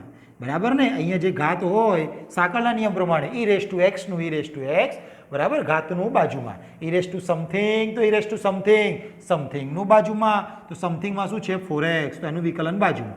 પ્લસ હવે આનો વારો જો e⁴x એમના એમ છે ઇન્ટુ સાઇનનું વિકલન છે. સાઇનનું વિકલન આપણને આવડી જાય ને. સાઇનનું વિકલન તો કોસ થાય, તો સાઇનનું વિકલન કોસ, એની સાથે જોડાયેલો ખૂણો એમના એમ લખવાનો. આ તો ખાલી સાઇનનું વિકલન થયું, બાજુમાં જે જોડાયેલું સાંકળના નિયમ પ્રમાણે વિકલન બાકી. તો dy/dx શું બાકી? તો કે 3x + 2. ખ્યાલ આવે છે? બરાબર. તો અહીંયા આપણે સાઇનનું વિકલન કોસ કર્યું, ખૂણો એના એ લખવાનો. ઘણાને અહીંયા ભૂલો થાય, એકલા કોસ લખે અને આનું વિકલન અહીંયા લખી નાખે. તો એ વસ્તુ ભૂલ ના થવી જોઈએ. સાઇનનું વિકલન એટલે કોસ થાય, પણ એનો ખૂણો તો એના એ લખવો જ પડે. હવે જે ખૂણાનું વિકલન હતું એ બાજુમાં ચલો થોડું ઘણું સાદુરૂપ છે આપી દઈએ. તો કે sin of 3x + 2 છે e⁴x, અને હવે આનું વિકલન 4x એકલા 4 અચળ વિકલન 0 આપતા પણ એકલા નથી, એની બાજુમાં x તો જોડાયેલા છે. તો x નું વિકલન 1 થશે અને બાજુના 4. તો 4 એકા શું થઈ જશે? 4. ખબર પડી? 4 x નું વિકલન 1, 4 એકા 4 વત્તા e⁴x, એની બાજુમાં cos 3x + 2, અને એની બાજુમાં આનું વિકલન જોઈ લો ફરી એકવાર. 3 એકલા હોત તો 0 લખતા પણ એકલા નથી, બાજુમાં x છે તો x નું વિકલન 1, 1 × 3 એટલે 3 વત્તા આ તો 2 એકલા અચળનું વિકલન 0. તો અહીંયા શું લખવું પડે? 0. બરાબર. પછી થોડું જે સાદુરૂપ આવતું હશે દાખલાઓમાં આપણે આપશું. બરાબર. તો ગુણાકારનો નિયમ આપણે જે 11માં ભણેલા એની વાત કરી, અને એ ગુણાકારના નિયમમાં સાંકળનો નિયમ ભેગો કરીને તમને એક ઉદાહરણ આપ્યું. બરાબર. વધુ ઉદાહરણની વાત આપણે દાખલાઓની અંદર કરશું. ચલો એવો જ હવે ગુણાકાર પછી આપતો તો ભાગાકારનો નિયમ. આપણને યાદ હશે ભાગાકારનો નિયમ કરવા માટે ઓછામાં ઓછી 2 વસ્તુઓ ભાગાકારમાં, 2 વસ્તુ નહીં પણ 2 વિધેય ભાગાકારમાં હોવા જોઈએ. ચલો તો આપણે લખીએ છીએ ભાગાકારનો નિયમ. બરાબર. શું કરવાનું? તો કે ભાગાકાર કરવાનું, અને પછી શું કરવાનું હતું કે એનું વિકલન કરવાનું. જેમ કે એક સૂત્ર બનાવી દઈએ પહેલાં તો dy/dx of u/v. શું કર્યું? આ ભાગાકાર છે, u વિધેય અને v વિધેયનું ભાગાકારનો નિયમ આપણે લગાવી રહ્યા છીએ. x ની સાપેક્ષ વિકલન છે. સૂત્ર શું હતું? છેદ અચળ મતલબ v, છેદમાં v છે ને, v અચળ, અંશનું વિકલન એટલે કે du/dx માઇનસ અંશ અચળ એટલે કે u અચળ, છેદનું વિકલન એટલે કે dv/dx છેદમાં છેદનો સ્ક્વેર. એટલે કોનો સ્ક્વેર? તો કે આ v નો સ્ક્વેર, v². બરાબર. યાદ રાખી લેજો. છેદ અચળ અંશનું વિકલન માઇનસ અંશ અચળ છેદનું વિકલન છેદમાં છેદનો સ્ક્વેર. બરાબર. તો સૂત્ર આપણને આ રીતે આવડવું જોઈએ. બરાબર. હવે સૂત્ર છે એક આપણે દાખલો પણ લઈ લઈએ 11મા ધોરણ પ્રમાણે, અને પછી એની અંદર આપણે સાંકળનો નિયમ ભેગો કરીએ. આ sin x છે અને છેદમાં ચલો માની લઈએ આપણને આપવામાં આવ્યું છે x ની 3 ઘાત. તો આ શું થઈ ગયું? sin x ના છેદમાં x ની 3 ઘાત ભાગાકારનો નિયમ. છેદ અચળ, છેદ એટલે x ની 3 અચળ, અંશનું વિકલન, અંશ એટલે સાઇન છે, સાઇનનું વિકલન ડાયરેક્ટ લખીએ તો શું આવે? કોસ. વચ્ચે કમ્પલસરી નિયમના માઇનસ. ગુણાકારના નિયમમાં પ્લસ આવશે અને ભાગાકારના નિયમમાં કમ્પલસરી શું આવે? માઇનસ. છેદ અચળ અંશનું વિકલન માઇનસ અંશ અચળ એટલે કે sin x અચળ, છેદનું વિકલન x ની 3 ઘાત, ઘાત આગળ એક ઘાત ઓછી તો કે આ 3x². ખબર પડી? ફરી એકવાર. છેદ અચળ અંશ સાઇનનું વિકલન કોસ માઇનસ અંશ અચળ એટલે કે sin x અચળ, છેદનું વિકલન x ની ઘાત, ઘાત આગળ એક ઘાત ઓછી છેદમાં છેદનો સ્ક્વેર. તો x ની 3 ઘાત છે અને એનો વર્ગ કરીએ. ઘાતની ઘાત એટલે ગુણાકાર, 3 અને વર્ગ એટલે 3 દુ 6, એટલે જવાબ શું થઈ જાય? x ની 6 ઘાત. ખબર પડી? બરાબર. તો આવો ભાગાકારનો નિયમ આપણે ધોરણ 11માં શીખીને તો આવ્યા જ છીએ. હવે આપણે આની અંદર સાંકળનો નિયમ ભેગો કરીને દાખલો બનાવીએ. જોઈ લેજો, ખાસ સમજજો, કારણ કે આપણે આ જ બધી વસ્તુનો ઉપયોગ આગળના બધા જ સ્વાધ્યાયમાં કરવાનો છે. 5.2 થી લઈને આગળ જેટલા પણ સ્વાધ્યાય આપવામાં આવ્યા છે એ બધામાં આપણે આ જ વસ્તુનો ઉપયોગ ખાસ કરીને કરવાના છીએ. dy/dx ધ્યાન રાખશું e⁴x² + 2, અને છેદમાં માની લઈએ આપણને આપવામાં આવ્યું છે cos 3x. દેખાય ને ભાગાકાર? ભાગાકારની સાથે સાથે આપણે સાંકળનો નિયમ પણ ભેગો કરેલ છે. પહેલાં તો નિયમ છે એના નિયમ પ્રમાણે સૂત્ર લખીએ. શું કહે છે નિયમ? છેદ અચળ એટલે cos 3x અચળ, અંશનું વિકલન એટલે કે e⁴x² + 2 નું વિકલન, પછી આવે નિયમના માઇનસ, પછી અંશ અચળ તો આ અંશ અચળ છે, છેદનું વિકલન એટલે કે dy/dx of cos 3x. ખબર પડી આપણને? શું કર્યું છે? ખાલી ને ખાલી સૂત્ર જે છે એ સૂત્ર પ્રમાણે v અને આ યુની કિંમતો જ આપણે મૂકી છે. છેદમાં છેદનો સ્ક્વેર એટલે cos 3x હતા, એનો શું કરશું આપણે? સ્ક્વેર. એટલે સુધી ખ્યાલ આવી જાય છે. ચલો હવે આપણે વિકલન લઈ ગયા છે, જોતા રહીશું. ઉપરના કોસ 3x એમના એમ. હવે જોજો ખાસમ ખાસ ઈ રેસ ટુ નું વિકલન તો એના એ જ ને, ઈ રેસ ટુ સમથિંગ તો ઈ રેસ ટુ સમથિંગ તો આપણે એના એ લખી નાખવાનું. સમથિંગનું બાજુમાં તો સમથિંગ એટલે એની ઘાત, એનું વિકલન બાજુમાં લખવું પડે તો ddx ઓફ 3x² પ્લસ 2. ખબર પડી? ddx of E raise to something તો ઈ રેસ ટુ સમથિંગ, સમથિંગનું બાજુમાં વિકલન, પછી માઇનસ ઈ રેસ ટુ જે દેખાય આપણને લખી જ નાખ્યું છે, અને કોસનું વિકલન શું કરતો હતા તમે? તો કે માઇનસ sin 3x. આ તો ભાઈ કોસની વાત થઈ, એની સાથે જે જોડાયેલા છે 3x એ સાંકળના નિયમ પ્રમાણે બાજુમાં વિકલન લેવું પડે તો ddx ઓફ 3x. ખબર પડી? સાઇનનું કોસનું વિકલન માઇનસ સાઇન, જે પણ ખૂણો હોય તો લખવાનો જ, અને સાથે જે ખૂણો જોડાયેલો હતો એનું વિકલન. છેદનો જે સ્ક્વેર હતો એમાં શું થઈ જશે? cos 3x નો સ્ક્વેર એટલે cos સ્ક્વેર 3x. હજી એક સ્ટેપ બાકી છે, ચલો અહીંયા આપણે વિકલન લઈશું. ઉપર cos 3x એમના એમ છે, ઈ રેસ ટુ લખી જ નાખ્યા છે. હવે અહીંયા એનું વિકલન જોજો ખાસ, 3x², 3 એકલા હોત તો આપણે 0 કરતા અચળનું, પણ એકલા નથી, x² છે તો x² નું શું થઈ જવાનું? તો કે ઘાત આગળ એક ઘાત ઓછી પ્રમાણે 2x પ્લસ 2 એકલા અચળનું 0 તો લખ્યું, માઇનસ ઈ રેસ ટુ એમના એમ. ચલો હવે ખાસ જોજો, આ માઇનસ સાઇન 3x રહેવા દીધા છે આપણે, અને અહીંયા છે 3x માં 3 અચળ છે પણ બાજુમાં x છે તો x નું વિકલન 1 એટલે 3 એકા 3, અને છેદમાં જે હતું એમના એમ એટલે કે cos સ્ક્વેર 3x. સાદુરૂપ આપવાનું હોય પણ આપણે દાખલાઓની અંદર આપશું, આ તો ખાલી તમને વિકલન કેવી રીતે લેવું એ સમજાવવા માટે લખ્યું છે, બરાબર? તો ખાસ ભાગાકારનો નિયમ છે, એના પ્રમાણે 11મા ધોરણનું એક ઉદાહરણ આપ્યું, અને 12મા ધોરણ પ્રમાણે એ ભાગાકારના નિયમની અંદર સાંકળનો નિયમ કેવી રીતે વાપરવો એની વાત તમને કરી, બરાબર છે? તો સ્વાધ્યાય 5.2 માટે તમને આ સંયોજિત વિધેયનું વિકલન એટલે કે સાંકળનો નિયમ આપણને ખાસ આવડવો જોઈએ. હજી એક નાનકડો ટોપિક છે જેના 2 દાખલા છે, છેલ્લા 2 દાખલા આવશે સ્વાધ્યાય 5.2માં, પણ જ્યારે દાખલા આવે ત્યારે જ એની થિયરીની વાત તમને કરશું. ખ્યાલ આવી જાય છે? ચલો હવે આપણે સ્વાધ્યાય 5.2ની શરૂઆત કરીએ. એમાં શરૂઆતમાં 4 દાખલા છે, બહુ સહેલા છે, ધ્યાન રાખીએ. ત્યારે પહેલાં તો તમને રકમમાં આપેલું છે sin x² પ્લસ 5, અને કહેવામાં આવ્યું છે કે એક્સની પ્રત્યે વિકલિત શોધો, મતલબ એક્સની સાપેક્ષ વિકલન કરો. ચલો તો અત્યારે એક્સની સાપેક્ષ એટલે ddx કહેવાય, મેં પહેલેથી લખી નાખ્યું છે, બરાબર? ચોપડીમાં આના માટેની ઉદાહરણની રીત અલગ છે, પણ આપણે જે આખા ચેપ્ટરમાં કરવાની છે એ જ રીતે અત્યારે દાખલા ગણી નાખીએ. ચલો તો હમણાં તમને જે સાંકળનો નિયમ શીખવાડ્યો એના જેવું છે. સાઇનની અંદર આ x² પ્લસ 5 જોડાયેલા છે તો આપણે બધાનું વિકલન કરવાનું. સાઇનનું વિકલન શું થતું હતું? તો કે cos, એનો ખૂણો તો લખવો જ પડે, બરાબર? સાઇનનું વિકલન cos, હવે એની બાજુમાં જે જોડાયેલું હતું એનું બાજુમાં એટલે ddx ઓફ x² પ્લસ 5. ખ્યાલ આવી જાય? સાઇનનું વિકલન cos, બરાબર? એટલે સાઇનનો જે ખૂણો હોય એ કોસના ખૂણામાં તો કમ્પલસરી આવે જ, અને એ ખૂણાનું વિકલન બાજુમાં. તો અત્યારે તમે જોઈ શકો x² પ્લસ આ બધું એમના એમ. હવે અહીંયા x² એટલે xની ઘાતનું વિકલન, ઘાત આગળ એક ઘાત ઓછી એટલે 2x વત્તા 5 અચળ એકલા અચળનું વિકલન 0. 2x પ્લસ 0 એટલે 2x, સીધા આગળ લઈ લઈએ આપણે એટલે 2x આગળ અને બાજુમાં cos x² પ્લસ 5, તો આ થઈ જશે આપણા માટે જવાબ, બરાબર? આ 2x ને આ ખૂણામાં ગુણતા નહીં, નહીંતર ખોટું પડે. આ ખૂણો છે જે ક્યારેય બદલાવાનો નથી, આ 2x ને ગુણાકારમાં આપણે આગળ લખવાનું. ચલો એવો જ દાખલો નંબર છે 2. સૌથી પહેલાં તમને શું દેખાય? તો કે cos દેખાય.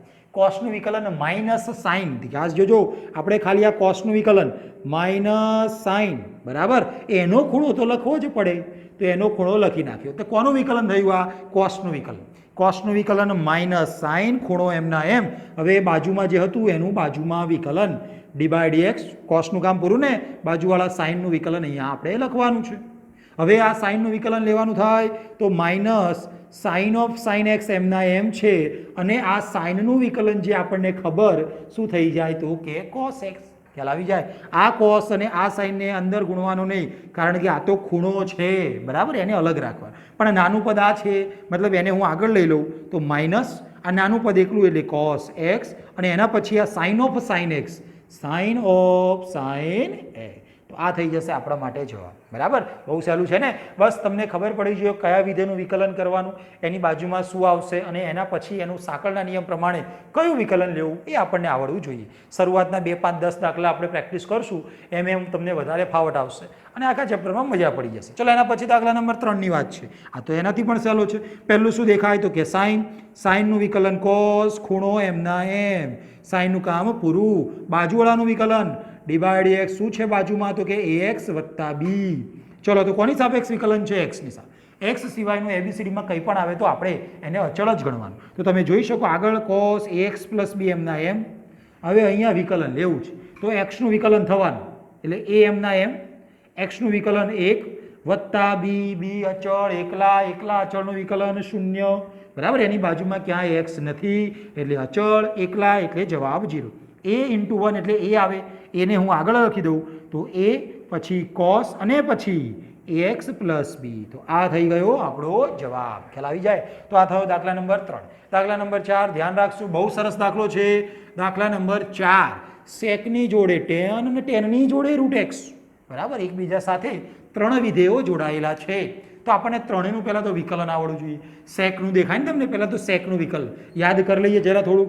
sec x નું વિકલન શું લખતા હતા તો કે sec x નું વિકલન sec × tan. તો જોજો sec જેનું પણ વિકલન આપણે લેતા હોઈએ sec of x છે તો એની બાજુમાં જે ખૂણો હોય એ અહીંયા બંનેને આપવો પડે, secને પણ અને tanને પણ. તો secની જોડે tan √x આપણો ખૂણો કહેવાય. તો secનું વિકલન જુઓ sec અને એની બાજુમાં tan. સેકનું વિકલન sec × tan.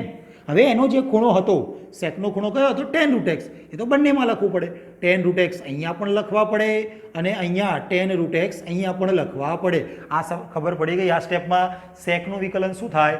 sec × tan. હવે સેકનો ખૂણો કયો હતો? tan √x. એ બંને જોડે જાય, આગળના sec જોડે પણ જાય, tan જોડે. એટલે બંનેના ખૂણામાં આપણે શું લખવું પડે? tan √x. તો આ sec x નું વિકલન થઈ ગયું sec x × tan x. હવે એની બાજુમાં કોનું વિકલન? તો જે એની સાથે જોડાયેલું હતું, મતલબ કે આ tan √x નું tan √x. ચલો હવે આગળનું પદ એમના એમ તો આપણે લખ્યું જ છે, આ પણ એમના એમ આપણે લખ્યું જ છે. હવે તમને શું દેખાય? ડી/dx એટલે વિકલન કોનું તો કે tanનું. tanનું જરા યાદ કરો, tanનું વિકલન sec². તો tanનું વિકલન sec². ખૂણો તો એમના એમ જ. ખબર પડી? tanનું વિકલન sec². ખૂણો જે હોય તો લખવાનો અને હવે tanનું કામ પૂરું. બાજુવાળાનું વિકલન એટલે કે ડી/dx of √x. ચલો બરાબર. હવે છેલ્લે √x નું વિકલન આપીએ એટલે આપણો દાખલો પૂરો થઈ જાય.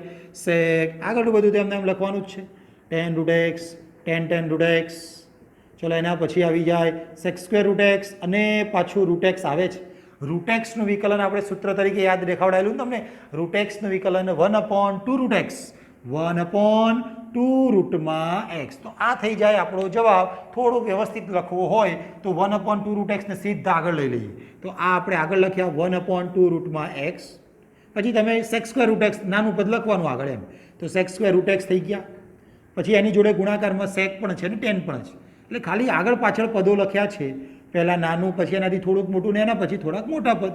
તો આ રીતે આપણે જવાબ લખવાનો થશે. બરાબર. તો આ સંયોજિત વિધેય, એક કરતાં વધારે વિધેયો એકબીજા સાથે જોડાયેલા હોય ત્યારે એનું વિકલન કરવા માટે સાંકળનો નિયમ આપણે વાપરીએ છીએ. ચલો એના પછી દાખલા નંબર 5ની વાત કરીએ આપણે. ભાગાકારનો નિયમ છે. હમણાં તમને જે છેલ્લે ઉદાહરણ આપ્યું હતું ને ભાગાકારનો નિયમ, એના જેવું છે. પહેલાં તો ભાગાકારનો નિયમ લખશું. છેદ અચળ એટલે જો આ છેદવાળું અચળ લખી નાખ્યું. અંશનું વિકલન એટલે ડી/dx. કોનું તો કે અંશનું. sin of ax + b. પછી માઇનસ, હવે અંશ અચળ એટલે કે sin of ax + b અચળ. છેદનું વિકલન એટલે કે ડી/dx of છેદ. કોસની જોડે cx + d. છેદમાં છેદનો સ્ક્વેર એટલે કે છેદમાં શું દેખાય? cos અને એનો સ્ક્વેર કરશો એટલે આખાનો સ્ક્વેર એટલે કે cos². cos² એની બાજુમાં ખૂણો એમના એમ. બરાબર. ઘાત કરવાની છે 2 ઘાત. એટલે ખૂણાની ઘાત નથી હોતી, એ વિધેયની ઘાત હોય. વિધેય તો કયું છે? cos. તો એની 2 ઘાત. હવે આપણે વિકલન લેવાનું. ચલો ધ્યાન આપી દઈએ ત્યારે. ઉપરના cos cx + d એમના એમ છે. હવે કોનું વિકલન છે તો કે સાઇનનું. સાઇનનું વિકલન cos તો લખી નાખવાનું. ખૂણો તો બદલાવાનો છે નહીં એટલે લખી નાખ્યું. જે સાઇનનો ખૂણો હોય એ જ કોસનો ખૂણો હોય. હવે સાઇનનું વિકલન પૂરું. એની જોડે જે જોડાયેલું એનું વિકલન એટલે કે d by d x of a x plus b, પછી આગળ વધીએ ને માઇનસ આયા, સાઇન એક્સ પ્લસ બી એમના એમ છે. હવે કોનું વિકલન છે તો કે કોસ, કોસનું વિકલન જરા યાદ કરો, માઇનસ સાઇન. હવે એની બાજુમાં જે જોડાયેલું જે હોય એ તો લખવાનું જ, બરાબર. સી એક્સ પ્લસ ડી છે તો આપણે આ સી એક્સ પ્લસ ડી લખી નાખ્યા, બરાબર છે. હવે એની બાજુમાં જે જોડાયેલું હતું એનું વિકલન લેવાનું છે તો કે d by d x of c x plus d. આટલો ખ્યાલ આવી જાય આપણને, બરાબર. તો છેદ અચળ અંશનું વિકલન આપણે કર્યું છે, માઇનસ અંશ અચળ હતો અને છેદનું વિકલન આપણે અહીંયા લખ્યું છે. જ્યાં જ્યાં સાંકળનો નિયમ જરૂરી છે ત્યાં આપણે વાપરવાનો. છેદ એમના એમ હતું તો લખી નાખીએ cos square C x plus D. ચલો હવેનું સ્ટેપ આવી જાય, અહીંયા વિકલન બાકી છે. જ્યાં સુધી વિકલન ના પતે ત્યાં સુધી દાખલો પૂરો થયો કહેવાય નહીં. ચલો આ પણ કોસ, આ પણ કોસ, પણ અહીંયા અલગ અલગ ખૂણા છે એટલે બંને લખ્યા, cos c x plus d, cos a x plus b. પછી આગળ જઈએ, જોજો ખાસ, એ એક્સ પ્લસ બીનું વિકલન, એમાં એક્સ છે એટલે વિકલન કરવું પડે. તો આ એ એક્સનું વિકલન શું થઈ જશે તો કે 1 પ્લસ બી અચળ એકલા એકલા અચળનું 0 minus sine a x plus b. તમે જોઈ શકો આ માઇનસ છે સીધા આની સાથે જતા રહે એટલે માઇનસ માઇનસ શું લખી દઉં હું 12 પ્લસ. હવે માઇનસ તો ગયા, sign C x plus D અને એ બાજુમાં સી એક્સ પ્લસ ડીમાં એક્સનું વિકલન થવાનું, એક્સનું વિકલન 1 વત્તા ડી એકલા અચળ અચળનું વિકલન 0 અને છેદમાં તો જે હતું એ એટલે કે cos square C x plus D. ખ્યાલ આવી જાય છે. ચલો હવે થોડું ઘણું જે બાકી છે લખી નાખીએ. અહીંયા એ ગુણ્યા 1 એટલે એ આવશે, અહીંયા સી ગુણ્યા 1 એટલે સી આવશે, એ ખાલી લખવાના છે. ચલો અહીંયાથી એ લખી દઉં હું આગળ, તો એ અને એની બાજુમાં cos c x plus D. આનું કોઈ જાતનું સાદુરૂપ આપણે આપવાની જરૂર નથી. ચલો પછી પ્લસ છેલ્લેથી આ સી આવી જાય તો સી અહીંયા આવી ગયા, પછી સાઇન એ એક્સ પ્લસ બી, બાજુમાં sign C x plus D, છેદમાં તો જે હતું એ એમના એમ એટલે કે cos square C x plus D. આ થઈ ગયો આપણો જવાબ. એટલે ભાગાકારનો નિયમ અને વચ્ચે વચ્ચે સાંકળનો નિયમ આપણને આવડવો જોઈએ, બરાબર. એટલે આ શરૂઆત થઈ છે, જેટલી વધારે પ્રેક્ટિસ કરશું એટલું વધારે દાખલા તમને આવડશે. ચલો હવે દાખલા નંબર 6 ની વાત કરીએ આપણે. D by d x cos એક્સની 3 ઘાત છે. સમજો, કોસ અને એક્સની 3 ઘાત. કોસની 3 ઘાત નથી, કોની ઘાત છે? કોસની અંદર જે ખૂણો છે એક્સ એની 3 ઘાત છે, બરાબર. અને એની બાજુમાં ગુણાકારમાં સાઇન સ્ક્વેર એક્સની 5. મતલબ અહીંયાથી તમને દેખાય એક વિધેય આ, પછી ગુણાકાર અને બીજે વિધેય આ. મતલબ શું થયો? ગુણાકાર. એટલે કે ગુણાકારનો નિયમ પહેલાં લગાવો. તો આપણે પહેલું એમના એમ લખ્યું, ગુણાકારનો નિયમ પહેલું એમના એમ, બીજાનું વિકલન તો આ લખતા રહેવાનું આ રીતે, પ્લસ બીજું એમના એમ એટલે કે સાઇન સ્ક્વેર એક્સની 5. આ બીજું એમના એમ, પહેલાંનું વિકલન એટલે કે d by d x of cos એક્સની કેટલી ઘાત તો કે 3. ખબર પડી? ખાલી ને ખાલી આપણે ગુણાકાર માટે વિકલનનો નિયમ લગાવેલો છે, બરાબર. ચલો તો હવે કોસ એક્સ ક્યુબ આગળ એમના એમ છે. હવે આપણે નિયમ પ્રમાણે વિકલન કરીએ. સાઇનનો વર્ગ છે એટલે પહેલાં તો મને દેખાય ઘાત, ઘાતનું વિકલન. ઘાત આગળ અને એક ઘાત ઓછી એટલે 2 આગળ આવી જાય. એક ઓછી કરો તો એક આવે, ના લખો જ ચાલે, ખૂણો તો લખવો જ પડે. આ કોનું વિકલન કર્યું આપણે? ઘાતનું. ખાસ સમજો આ સ્ટેપમાં, સાઇન સ્ક્વેર હતા એટલે મારે ઘાતનું વિકલન કરવાનું. ઘાત આગળ એક ઘાત ઓછી, હવે ઘાતનું કામ પૂરું એટલે ઘાત સંતાડી દઈએ તો શું વધે છે? સાઇન એક્સની 5. એટલે બાજુમાં આપણે કોનું વિકલન કરવું પડશે તો કે સાઇન એક્સની 5 ઘાત. આટલામાં ખ્યાલ આવી જાય આપણને, બરાબર. પહેલાં સાઇનની 2 ઘાત એટલે કે ઘાતનું વિકલન, ઘાત આગળ એક ઘાત ઓછી, અહીંયા સુધી પહોંચી ગયા, ઘાત સંતાડી દીધી, સાઇનનું વિકલન બાજુમાં તો લખ્યું છે, પ્લસ સાઇન સ્ક્વેર એક્સની 5 એમના એમ જ રાખી છે ઇન્ટુમાં. હવે જોજો કોસનું વિકલન છે, બરાબર. એક્સની 3 ઘાત એ ખૂણામાં ઘાત છે. કોસની ઘાત હોત તો આપણે પહેલાં ઘાતનું વિકલન કરતા. અત્યારે તો આપણને કોસનું વિકલન દેખાય છે. કોસનું વિકલન શું થઈ જાય તો કે માઇનસ સાઇન, ખૂણો તો લખવો જ પડે એટલે કોસનું વિકલન પૂરું. તો વધ્યું શું હવે? એક્સની 3 ઘાત, એનું વિકલન બાજુમાં એક્સની 3 ઘાત. આ સ્ટેપ આપણને આવડવું જોઈએ, બરાબર. ચલો હવે આપણે આગળ સાદુરૂપ આપીએ તો અહીંયા જોઈ શકો કોસ એક્સની 3 ઇન્ટુ 2 સાઇનમાં એક્સની 5 ઇન્ટુ જોજો સાઇનનું વિકલન કોસ ખૂણો એમના એમ અને હવે ખૂણાનું એટલે કે એક્સની 5નું પણ વિકલન, સાંકળનો નિયમ તો ચાલતો જ આવશે. સાઈનનું વિકલન કોસ એક્સની 5, એક્સની 5નું ચલો ડાયરેક્ટ લઈ જ લઈએ છીએ. એક્સની 5 એટલે ઘાત આગળ એક ઘાત ઓછી, 5 આગળ આવી જાય અને એક ઓછી કરો એટલે કેટલી થઈ જાય? 4 થઈ જાય. ચલો એના પછી આગળ છે પ્લસ, તો આ પ્લસ નીચે અમે તમે જોઈ શકો આ માઇનસ તમને દેખાતા હતા, સીધા ગુણાય પ્લસ સાથે, તો પ્લસ માઇનસ શું થઈ જાય? માઇનસ. તો મેં પહેલેથી માઇનસ મૂકી દીધા. ચલો હવે અહીંયા શું વધ્યા? તો કે સાઇન સ્ક્વેર એક્સની 5, એના પછી ઇન્ટુમાં માઇનસ તો ગયા છે, સાઇન એક્સની 3 અને બાજુમાં એક્સની 3 ઘાત, ઘાત આગળ એક ઘાત ઓછી એટલે કે 3x². આટલો આપણને ખ્યાલ આવી જાય. હવે આ પદ અને આ પદ બંનેમાં કંઈ તમને સરખું લાગતું હોય તો કોમન કાઢશું આપણે. તો ચલો જોઈ શકીએ કોસ એક્સની 3 ઘાત છે આમાં તમને ક્યાંય દેખાય? કોસ એક્સની નથી. ચલો સાઇન એક્સની 5 ઘાત તમને અહીંયા ક્યાંય દેખાય? સાઇન, હા એકવાર છે ને અહીંયા સાઇન સ્ક્વેર એક્સની, એટલે ત્યાં એક વખત કોમન આવશે. અહીંયા કોસ એક્સની 5 છે, બીજે ક્યાંય નથી, તો નથી આવતા કોમન. એટલે ટૂંકમાં સાઇન એક્સની 5 કોમન આવે છે, એકવાર અહીંયા એકવાર અહીંયા, સાથે સાથે એક્સની 4 અને એક્સનો સ્ક્વેર એટલે x² કોમન કહી શકીએ. તો આપણે બહાર કાઢીશું. ચલો x² અને આ સાઇન એક્સની 5 ઘાત કોમન. જોજો હવે જે વધે લખીએ, આ x² બહાર આવ્યા તો હજી એક x² વધ્યા હશે, એટલે 5ની જોડે x² ગુણ્યા 2 એટલે 10x².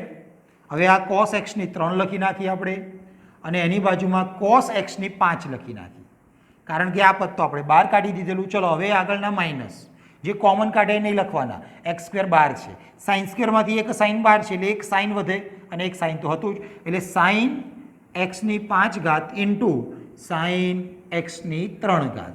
આ થઈ જશે આપણો જવાબ, કારણ કે આમાં કોઈ જાતનું આગળ સાદુરૂપ થવાનું નથી. બરાબર? તો ખાસ ધ્યાન રાખવું, ગુણાકારનો નિયમ, ગુણાકારના નિયમ પ્રમાણે જ્યાં જ્યાં સાંકળનો નિયમ લાગતો હોય વિકલનમાં એ જગ્યાએ ગુણાકારના નિયમ પછી વિકલનમાં આપણે સાંકળનો નિયમ પણ કરવો પડે. બરાબર? અને સાદુરૂપ તમારી રીતે તમે આપી શકો. ચલો એના પછી દાખલા નંબર 7માં ખાસ જોજો, 2 અચળ છે પણ એકલા નથી, એની બાજુમાં કંઈક જોડાયેલું છે, એટલે આપણે આનું વિકલન કરવું પડે. ચલો એક સ્ટેપ એનું લખી નાખીએ. 2 એકલા નહોતા એટલે બહાર કાઢી મૂક્યા, એકલા હોત તો 0 જ કરી દેતા, એટલે હવે એ બહાર આવતા એટલે આનું વિકલન આપણે કરવાનું છે. બરાબર? હવે ખાસ સમજો, પહેલી વખત આ દાખલો આવ્યો છે આવો, હવે તમે જેનું વિકલન લેવા જઈ રહ્યા છો એમાં શું દેખાય? વર્ગમૂળ. તો આપણને વર્ગમૂળનું વિકલન યાદ આવી જાય. વર્ગમૂળનું વિકલન શું કરતા હતા? √x નું વિકલન 1/2 √x. બરાબર? આપણે કેવી રીતે યાદ રાખેલું? રૂટ ઓફ સમથિંગ તો 1/2 √ સમથિંગ. તો આપણે એવું જ અહીંયા રૂટમાં કંઈ પણ હોય એ સમથિંગ થયું, રૂટ ઓફ સમથિંગ તો 1/2 √ સમથિંગ એટલે 1/2 √ સમથિંગ એટલે જે હતું એ જ, એટલે કે cot એક્સની 2 ઘાત. આ વર્ગમૂળનું વિકલન થયું આની જેમ 1/2 વર્ગમૂળ. હવે વર્ગમૂળની અંદર જવાનું એટલે એનું વિકલન બાજુમાં. વર્ગમૂળની અંદર શું દેખાય? તો cot એની બાજુમાં x² દેખાય. ચલો અહીંયા 2 ઉડી ગયા, જે વધે એ લખતા જઈએ. વર્ગમૂળમાં cot x² વધવાના તો લખ્યા છે. હવે કોનું વિકલન દેખાય? કોટનું. કોટનું જરા યાદ કરો, કોટનું વિકલન માઇનસ cosx². તો આપણે વિકલનમાં માઇનસ cosx², ખૂણો તો જે હોય એમના એમ. આ કોનું વિકલન કર્યું? તો કે કોટનું. હજી બાજુવાળા x² નું વિકલન બાકી. x² નું વિકલન કેટલું થશે? તો કે 2x થશે. ચલો તો આપણે x² નું વિકલન 2x સીધું આગળ લખી નાખીએ, એટલે માઇનસ અને એનું વિકલન 2x મેં આગળ લખી નાખ્યું. પછી એના એ જ cosx² x² અને આ વર્ગમૂળમાં જે હતું એમના એમ રાખી મૂકવાનું, કારણ કે કોઈ જગ્યાએ કંઈ ઉડતું નથી, સાદુરૂપ આપવાની જરૂર પણ નથી. બરાબર? તો આપણો જવાબ નિયમ પ્રમાણે જવાનું. વર્ગમૂળ દેખાયું તો 1/2 વર્ગમૂળ, વર્ગમૂળની અંદરવાળાનું સાંકળના નિયમ પ્રમાણે બાજુમાં, કોટનું માઇનસ cosx², ખૂણાનું બાજુમાં, x² નું 2x. બરાબર? બધું ભેગું કરીને આપણે આ રીતે લખવાનું. એના પછી દાખલા નંબર 8 છે, બહુ સહેલો છે. કોસની અંદર ખૂણામાં રૂટમાં x છે એટલે પહેલાં મને દેખાય કોસ, તો કોસનું વિકલન માઇનસ સાઇન, ખૂણો તો ક્યારેય ના બદલાય એટલે √x તો રહેવાના જ છે, એટલે કોસનું વિકલન માઇનસ સાઇન. હવે એની સાથે જે જોડાયેલું હતું એનું વિકલન તો d/dx ઓફ √x. આટલું ખ્યાલ આવી જાય. કોસનું માઇનસ સાઇન, ખૂણો એમના એમ. હવે જે જોડાયેલું એનું વિકલન તો આ રીતે લખતા રહેવાનું આપણે. હવે √x નું વિકલન ફરી એકવાર, રૂટ ઓફ સમથિંગ તો 1/2 √ સમથિંગ. આપણી જોડે સીધું સૂત્ર જ છે, √x નું 1/2 √x. આને આગળ લખી નાખીએ એટલે માઇનસ, ઉપર sin √x વધશે અને છેદમાં શું વધશે? 2 √x. બરાબર? આ √x ના ઉડે, કારણ કે આ તો ખૂણામાં છે અને આ એકલા છે એટલે ઉડશે નહીં. તો આ થયો દાખલા નંબર 8. હવે દાખલા નંબર 9ની વાત કરીએ આપણે. સાબિત કરો કે એફ ઓફ એક્સ બરાબર માનાંકમાં x minus one x belongs to R દ્વારા વ્યાખ્યાયિત વિધેય એક્સ બરાબર 1 આગળ વિકલનીય નથી. તો હવે આને કેવી રીતે સાબિત કરવું એના માટે બરાબર આ બે દાખલા અલગ છે એટલે એના માટેની જે થિયરી છે અત્યારે જ આપણે વાત કરશું બરાબર. એટલે આ થિયરી તમને પહેલાં નથી કરાવી, અત્યારે જ ભેગી કરાવી દઈએ છીએ. હવે જ્યારે પણ આગલા સ્વાધ્યાયમાં શું આવી ગયું 5.1માં સતતની વાત હતી, તો સતત કયા બિંદુએ આપણે ચકાસતા હતા એ બધી વાત ત્યાં હતી. એ જ વસ્તુ અહીંયા છે. કોઈક બિંદુ આગળ વિકલનીય છે કે નહીં એ ચકાસવું હોય તો એના માટે આપણે 11મા ધોરણમાં જે વિકલનની વ્યાખ્યા આવતી હતી એના પ્રમાણે જ આવે કે આ રીતનું છે એફ ડેશ ઓફ સી. ધ્યાન રાખજો ત્યારે f dash of c limit આપણે વિકલન લઈ રહ્યા છીએ એનું આ સૂત્ર છે limit x tends to c f x minus f c અપોનમાં શું આવી જાય એક્સ માઇનસ સી. આ વિકલનનું સૂત્ર હતું. કોઈ પણ વિધેય હોય એ વિધેયની અંદર જો હું એક્સની જગ્યાએ સી મૂકું તો મને વ્યાખ્યા પ્રમાણે આનું સાદુરૂપ આપીએ ત્યારે એ જવાબ મળે બરાબર. તો અત્યારે કઈ કિંમત માટે ચકાસવાનું છે 1 માટે. મતલબ પહેલાં સીની કિંમત શું થવાની તો કે 1 થવાની. તો આ જ સૂત્ર હું લખીશ ફરી એકવાર. લખીએ છીએ કે અહીં વિકલનની વ્યાખ્યા અનુસાર બરાબર આપણને આ વ્યાખ્યા પણ આવડવી જોઈએ. મતલબ જે બાજુમાં લખ્યું એના એ જ એફ ડેશ ઓફ સી બરાબર limit x tends to c f x minus f c અપોનમાં એક્સ માઇનસ સી. આપણી જોડે આવી બે વ્યાખ્યાઓ હતી. એક આ પણ હતી અને બીજી x plus H minus x વાળી એ પણ એક વ્યાખ્યા હતી. બંને રીતે તમે દાખલો ગણી શકો બરાબર. તો આપણી આ વ્યાખ્યા થઈ ગઈ. હવે કયા બિંદુ માટે ચેક કરવાનું છે 1. એટલે આપણે કોની કિંમત તો કે સીની કિંમત. અહીં સી બરાબર 1 માટે સી બરાબર 1 આગળ ચકાસવાનું થાય. હવે એના માટે શું પહેલાં તો લખી નાખીએ. જ્યાં સી દેખાય ત્યાં શું લખી નાખીએ આપણે 1. તો એફ ડેશ ઓફ સીની જગ્યાએ 1 થઈ જાય. Limit x tends to C સીની જગ્યાએ 1 થઈ જાય. એફ એક્સ માઇનસ એફ 1 છેદમાં શું આવશે તો કે એક્સ માઇનસ 1. હવે અહીંયાથી ખાસ જોવાનું છે આપણે અહીંયા એફ ઓફ 1 આવે છે રકમમાં. એફ ઓફ એક્સ તો આપેલા જ છે ને. હું અહીંયા લખી નાખું એફ ઓફ એક્સ બરાબર માનાંકમાં એક્સ માઇનસ 1 હતા. મારે અહીંયા એફ ઓફ 1 શોધવા હોય તો હું એક્સની જગ્યાએ 1 મૂકીશ તો 1 માઇનસ 1 શું થઈ જશે 0. એનો મતલબ એફ ઓફ 1નો જવાબ હંમેશા માટે શું થઈ જાય છે 0 બરાબર છે. ચલો હવે અહીંયા આ જે ભાગ આપણને દેખાય એના માટે આપણે આગળના સ્વાધ્યાયમાં આપણે વાત કરેલી હતી કે સંખ્યા રેખા પર આપણે કયા બિંદુ આગળ 1 આગળ ચેક કરી રહ્યા છીએ. તો આની લેફ્ટ હેન્ડ સાઈડ ડાબી બાજુ અને રાઈટ હેન્ડ સાઈડ જમણી બાજુ બંનેના જવાબ જો સરખા મળે તો એ જવાબ આપણે એફ ડેશ ઓફ 1ને પણ આપી શકીએ. મતલબ 1 આગળ વિકલનીય છે એવું કહી શકીએ. તો આપણે આની ડાબી બાજુવાળી કિંમત એટલે 1 માઇનસ, આની જમણી બાજુ એટલે 1 પ્લસ. એકમાંથી કંઈક ઓછું કરો એટલે ડાબી બાજુ અવાય. એકમાંથી કંઈક ઓછું એટલે આપણે શું કહીએ 1 માઇનસ એચ. પહેલાંની જેમ જ છે. સતત અસતતમાં આપણે છેલ્લે સાઇન કોસવાળા દાખલામાં આ જ કરતા હતા. 1માં કંઈક ઉમેરો તો આને શું કહેવાય તો કે 1 પ્લસ એચ કહેવાય. ખ્યાલ આવી જાય છે. તો અહીંયાથી મારે પાડવા પડશે 2 રસ્તા. જો બંને રસ્તામાં જવાબ સરખો મળશે તો હું કહી શકું કે એ વિકલનીય છે. પણ અત્યારે નહીં જ મળે. કેમ? કારણ કે સાબિત કરવું છે વિકલનીય નથી. પહેલો રસ્તો કે 1 માઇનસ એચ તો આપણે એક્સ બરાબર શું લેવાના 1 માઇનસ એચ. અને બીજો રસ્તો આપણે એક્સ બરાબર શું લેવાના તો કે 1 પ્લસ એચ. ખાસ તમારે આ સમજવાનું થાય. હવે જો લિમિટ તો એક્સ ટેન્સ ટુ 1 હતી તો હવે બદલાઈને શું થશે? જો એક્સ ટેન્સ ટુ 1 હોય તો એ એચના સ્વરૂપમાં શું આપે? એક્સની જગ્યાએ 1 મૂકો 1 1 ઉડી જાય તો એચ બરાબર શું થઈ જશે તો કે 0. તો એચની લિમિટ 0 થઈ જાય. અહીંયા તમે જોઈ શકો છો એક્સની જગ્યાએ 1 મૂકવામાં આવે છે. તો ચલો 1 મૂક્યા મેં તો એક્સની જગ્યાએ 1 મૂકવાથી 1 1 તો ઉડી ગયા. તો એચ ટેન્સ ટુ શું થઈ જશે 0. મતલબ બંને જગ્યાએ એચ તો 0 જ મળે છે. હવે હું શોધી રહ્યો છું લિમિટ એક્સ ટેન્સ ટુ 1 જે બદલાઈને હવે આપે છે એચ ટેન્સ ટુ 0. ખાસ જોજો એક્સની જગ્યાએ શું મૂકવાના 1 માઇનસ એચ. બાજુમાં એફ ઓફ 1 પણ એ તો ખબર પડી ગઈ 0. અને છેદમાં એક્સ માઇનસ 1 જરા જોજો અહીંયા આ 1 આ બાજુ આવે તો શું થઈ જાય અહીંયાથી x માઇનસ 1 બરાબર માઇનસ h બરાબર ને 1 આ બાજુ તો શું વધે માઇનસ h. ચલો હવે થોડુંક આ બાજુ પણ મૂકી દઈએ લિમિટ x ટેન્સ ટુ 1 ના બદલાયા h ટેન્સ ટુ 0 બરાબર. હવે આ બાજુની જે લિમિટ છે તમે એને આ રીતે પણ લખી શકો left hand side of f'1 બરાબર. આ f'1 છે ને એની ડાબી બાજુ એટલે તમારે અહીંયા નથી લખતા, ચલો આપણે એની જગ્યાએ અહીંયા જ લખી દઈએ લેફ્ટ હેન્ડ સાઈડ બરાબર છે એના માટે f'1 આ એલ એકલા આવશે બરાબર. લેફ્ટના એટલે કે એલ ડાબી બાજુ અને આ જમણી બાજુ એટલે આપણે આર લખવાનું. તો ચલો અહીંયા હું લખી દઉં આર f'1 બરાબર. આપણે ડાબી બાજુ ગયા જમણી બાજુ ગયા, ડાબી બાજુને એલ નામ આપ્યું, જમણી બાજુને આર નામ આપ્યું. બંનેના જવાબ મારે તો સરખા લાવવા છે. x ટેન્સ ટુ 1 ના બદલાયા h ટેન્સ ટુ 0, x ની જગ્યાએ 1 પ્લસ h તો આપણે મૂક્યા છે માઇનસ f1 પણ f1 તો 0 છે ને છેદમાં x માઇનસ 1 અહીંયાથી તમે બનાવી શકો x માઇનસ 1 બરાબર કેટલા તો કે h 1 આ બાજુ આવી ગયા તો છેદમાં વધ્યા h. ચલો હવે આપણો વારો વિધેયની અંદર મૂકવાની છે કિંમત.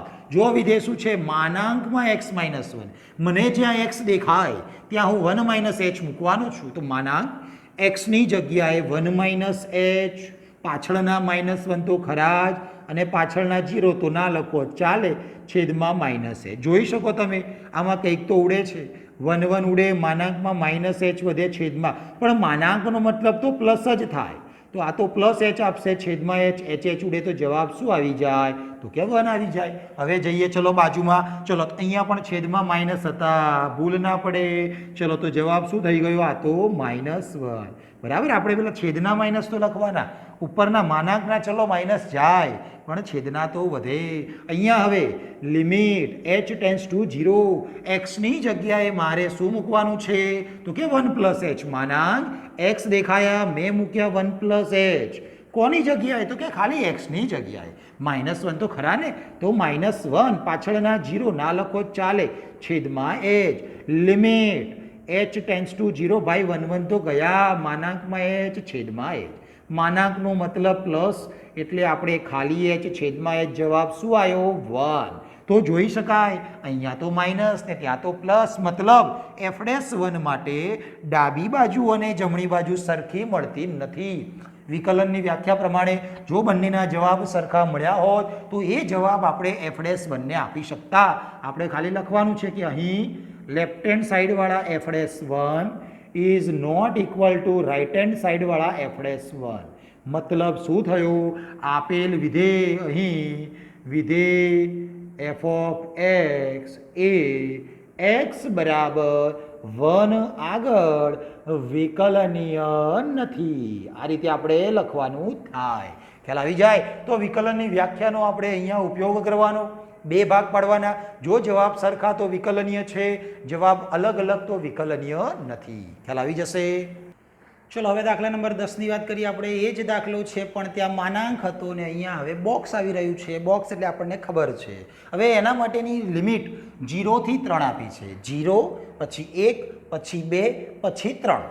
હવે આપણને ખબર છે કે જ્યારે જ્યારે બોક્સ આવે ત્યારે ત્યારે આપણે શું કરીએ છીએ, ડાબી બાજુવાળો પૂર્ણાંક જે પણ કિંમત આપી હોય એની ડાબી બાજુવાળો પૂર્ણાંક આપણો જવાબ લખતા હોય. જો કિંમત પોઈન્ટમાં હોય તો આપણે 0 થી 3 ના ભાગ પાડવા પડે. તો જોઈ લો આપણે પહેલાં શું કરવાના, વિધેય બનાવવાના. કેવી રીતે, તો આ રીતે જોવામાં આવશે કે અહીંયા f ઓફ x બરાબર શું આપવામાં આવેલું બોક્સમાં x 0 થી લઈને 3 સુધી પણ મારે લખવું છે. જોતા રહીશું ત્યારે 0 થી 3 માટે હું એક ભાગ લઉં છું 0 થી 1, બીજો ભાગ 1 થી 2, ત્રીજો ભાગ 2 થી લઈને 3. કેમ ખબર પડી ને, કિંમતો જે આપી છે પૂર્ણાંક કિંમતો પ્રમાણે 0 થી સીધા 1, 1 થી સીધા 2, 2 થી સીધા 3. કારણ કે 0 થી 1 વચ્ચેની કોઈ પણ કિંમત લેવામાં આવશે તો એનો જવાબ ડાબી બાજુવાળો પૂર્ણાંક એટલે કે 0 મળશે. 1 થી 2 ની વચ્ચેની કોઈ પણ પોઈન્ટવાળી કિંમત લઈએ તો જવાબ ડાબી બાજુવાળી કિંમત 1 મળશે. અને એ જ પ્રમાણે 2 થી 3 લઈએ તો જવાબ શું મળે 2. તો આપણે ઇક્વલ ટુ પણ એ રીતે અહીંયા આપી દેવાના. બરાબર છે. એટલે 0 થી 3 લેવાના આપણને કીધેલા, પણ ચલો 0 તો લેવાતો નથી એટલે અહીંયા આપણે 0 નહીં લઈએ.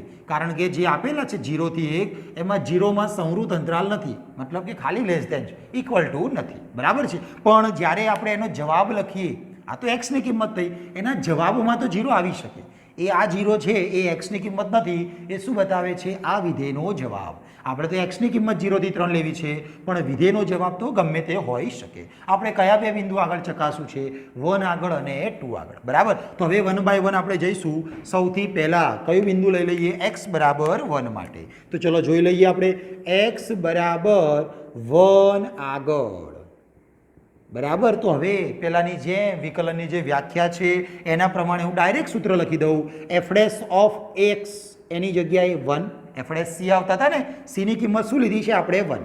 તો c બરાબર 1 આગળ. બરાબર. અહીંયા x લખો, c લખો, ચાલે છે. Limit x tends to 1 fx minus f1 છેદમાં x માઇનસ 1.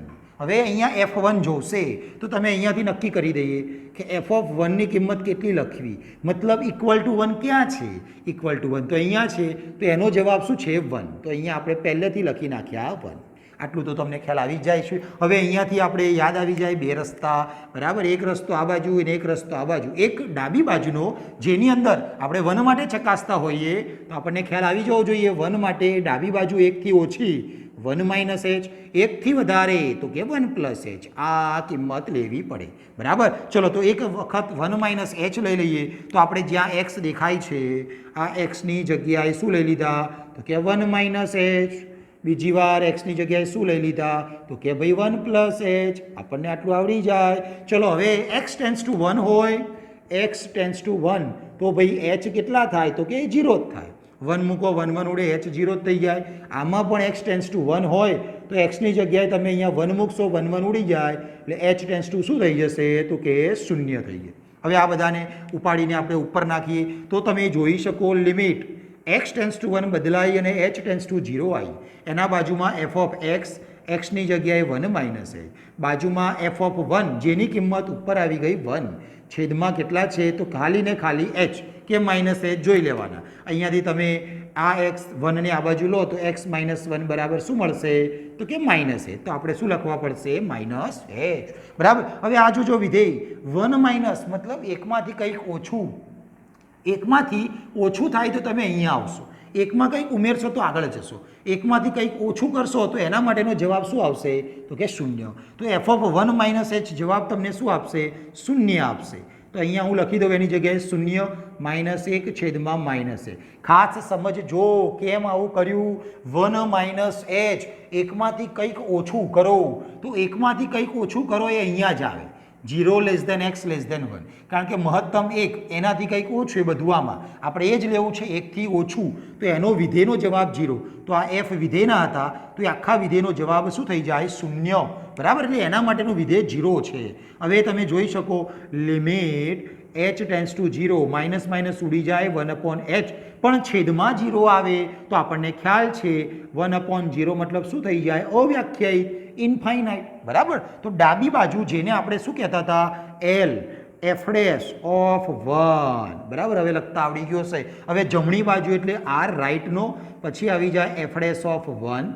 હવે એના માટે લિમિટ h ટેન્ડ્સ ટુ તો 0 જ છે.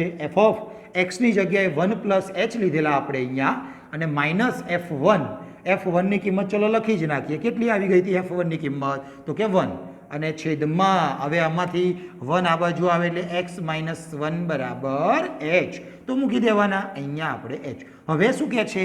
1 માં કંઈક ઉમેરો તો 1 માં કંઈક ઉમેરો, સહેજ ઉમેરવાનું છે. તો તમે ક્યાં આવી જશો? અહીંયા ને 1 થી 2 ની વચ્ચે. તો એનું વિધેય શું છે? 1. તો મારે ત્યાં લખવું પડે 1. તો આ 1 આના છે માઇનસ 1 છેદમાં h. 1 માંથી 1 જાય તો શું થઈ જવાનું? કે 0 થઈ જાય. તો ઉપરવાળો જવાબ 0 મતલબ બધું 0. તો આ થઈ ગયો આપણો જવાબ 0. તો જોઈ શકાય ડાબી અને જમણી સરખી મળતી નથી. તો આપણે લખશું કે ડાબી બાજુ કોની? તો કે f'1 ની ઇઝ નોટ ઇક્વલ ટુ જમણી બાજુ કોની? તો કે f'1 ની. સમાન મળતા નથી. તેથી x બરાબર 1 આગળ f ઓફ x એ વિકલનીય નથી. આપણને આટલું આવડવું જોઈએ. ચલો આ વાત થઈ ગઈ 1 માટે. હવે વાત કરશું આપણે બીજો. 2 દાખલા ભેગા આપેલા છે. બીજો ઓપ્શન આવશે x બરાબર 2 એટલે કે આપણે c બરાબર 2 આગળ. ચલો આના માટે વ્યાખ્યા પ્રમાણે આપણે શું લખવાના? તો લખવાના f' 2 limit x tends to 2 fx minus f2 છેદમાં x માઇનસ 2 ખબર પડી જાય બરાબર છે. ચલો તો હવે આપણે અહીંયાથી પાછા બે ભાગ પાડી દઈશું. ચલો બે ભાગ કયા આપણને હવે ખ્યાલ આવી જ જવો જોઈએ બરાબર. આપણી લિમિટ 2 આગળ છે, આ રીતે અહીંયા 2 છે, એનાથી ઓછા એટલે 2 માઇનસ h અને એનાથી વધારે એટલે કેટલા આવી જાય 2 પ્લસ. તો બે ભાગ, એકમાં 2 માઇનસ h બરાબર x અને બીજામાં 2 પ્લસ h બરાબર x. હવે આના પ્રમાણે જ આપણે દાખલો ગણવાનો થાય. એક્સની લિમિટ x ટેન્સ ટુ 2 હતી તો આની અંદર મૂકવામાં આવે એક્સની જગ્યાએ 2 તો 2 2 ઉડી જાય તો h ટેન્સ ટુ શું વધે 0. આમાં પણ સેમ જ છે, એક્સની જગ્યાએ 2 તો h 2 2 ઉડી ગયા એટલે h ટેન્સ ટુ શું મળી જાય 0. આ બધાને ડાબી બાજુને જમણી બાજુ મૂકવામાં આવે તો ડાબી બાજુ કોની તો કે f'2 ની, તો f' of 2 limit x tense two 2 ના હવે થઈ ગયા h tense two 0. f of x પણ x ની જગ્યાએ કેટલા તો કે 2 માઇનસ h, તો આ થઈ ગયા ભાઈ આપણી જોડે 2 minus h minus f of 2.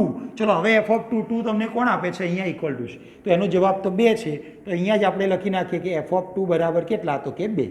તો એ 2 આપણે અહીંયા સીધા મૂકવાના અને છેદમાં કેટલા આવી જશે તો જોઈ શકો x માઇનસ 2. અહીંયાથી આપણે x 2 આ બાજુ જાય તો પછી માઇનસ h વધે અને અહીંયા એ જ રીતે લખી જ નાખીએ x માઇનસ 2 બરાબર પ્લસ h આવશે. તો ચલો અહીંયા તો છેદમાં માઇનસ h. હવે આ 2 માઇનસ h મતલબ 2 માંથી કંઈક ઓછું કરો તો 2 માંથી ઓછું કરો તો તમે અહીંયા આવશો.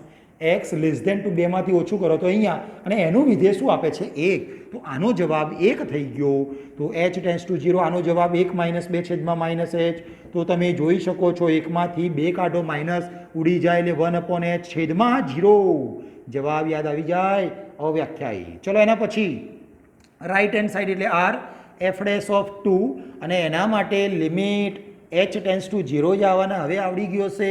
હવે એમાં f ઓફ x ની જગ્યાએ 2 પ્લસ h અને પાછળ માઇનસ f ઓફ 2 નો જવાબ તો 2 અને છેદમાં આપણા h. ચલો તો હવે જોઈ શકાય limit h tense two 0 2 plus h, બેમાં કંઈક ઉમેરો, બેમાં કંઈક ઉમેરો એટલે આ અંતરાલમાં આવશો એનું વિધેયનો જવાબ 2 છે. તો આની જગ્યાએ મેં લખ્યા 2 માઇનસ 2 છેદમાં h ઉપર 2 માઇનસ 2 જવાબ 0. તો ઉપર 0 મતલબ બધું 0, જવાબ પણ 0. તો ડાબી જમણી સરખી મળતી નથી.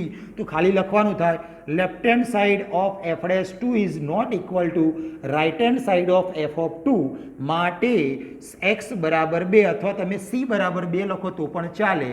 આગળ f ઓફ x એ વિકલનીય નથી. તો આપણને એ જ સાબિત કરવાનું કીધેલું કે x બરાબર 2 આગળ વિકલનીય નથી. તો આપણે આ રીતે સાબિત કરશું. ખ્યાલ આવી જાય છે.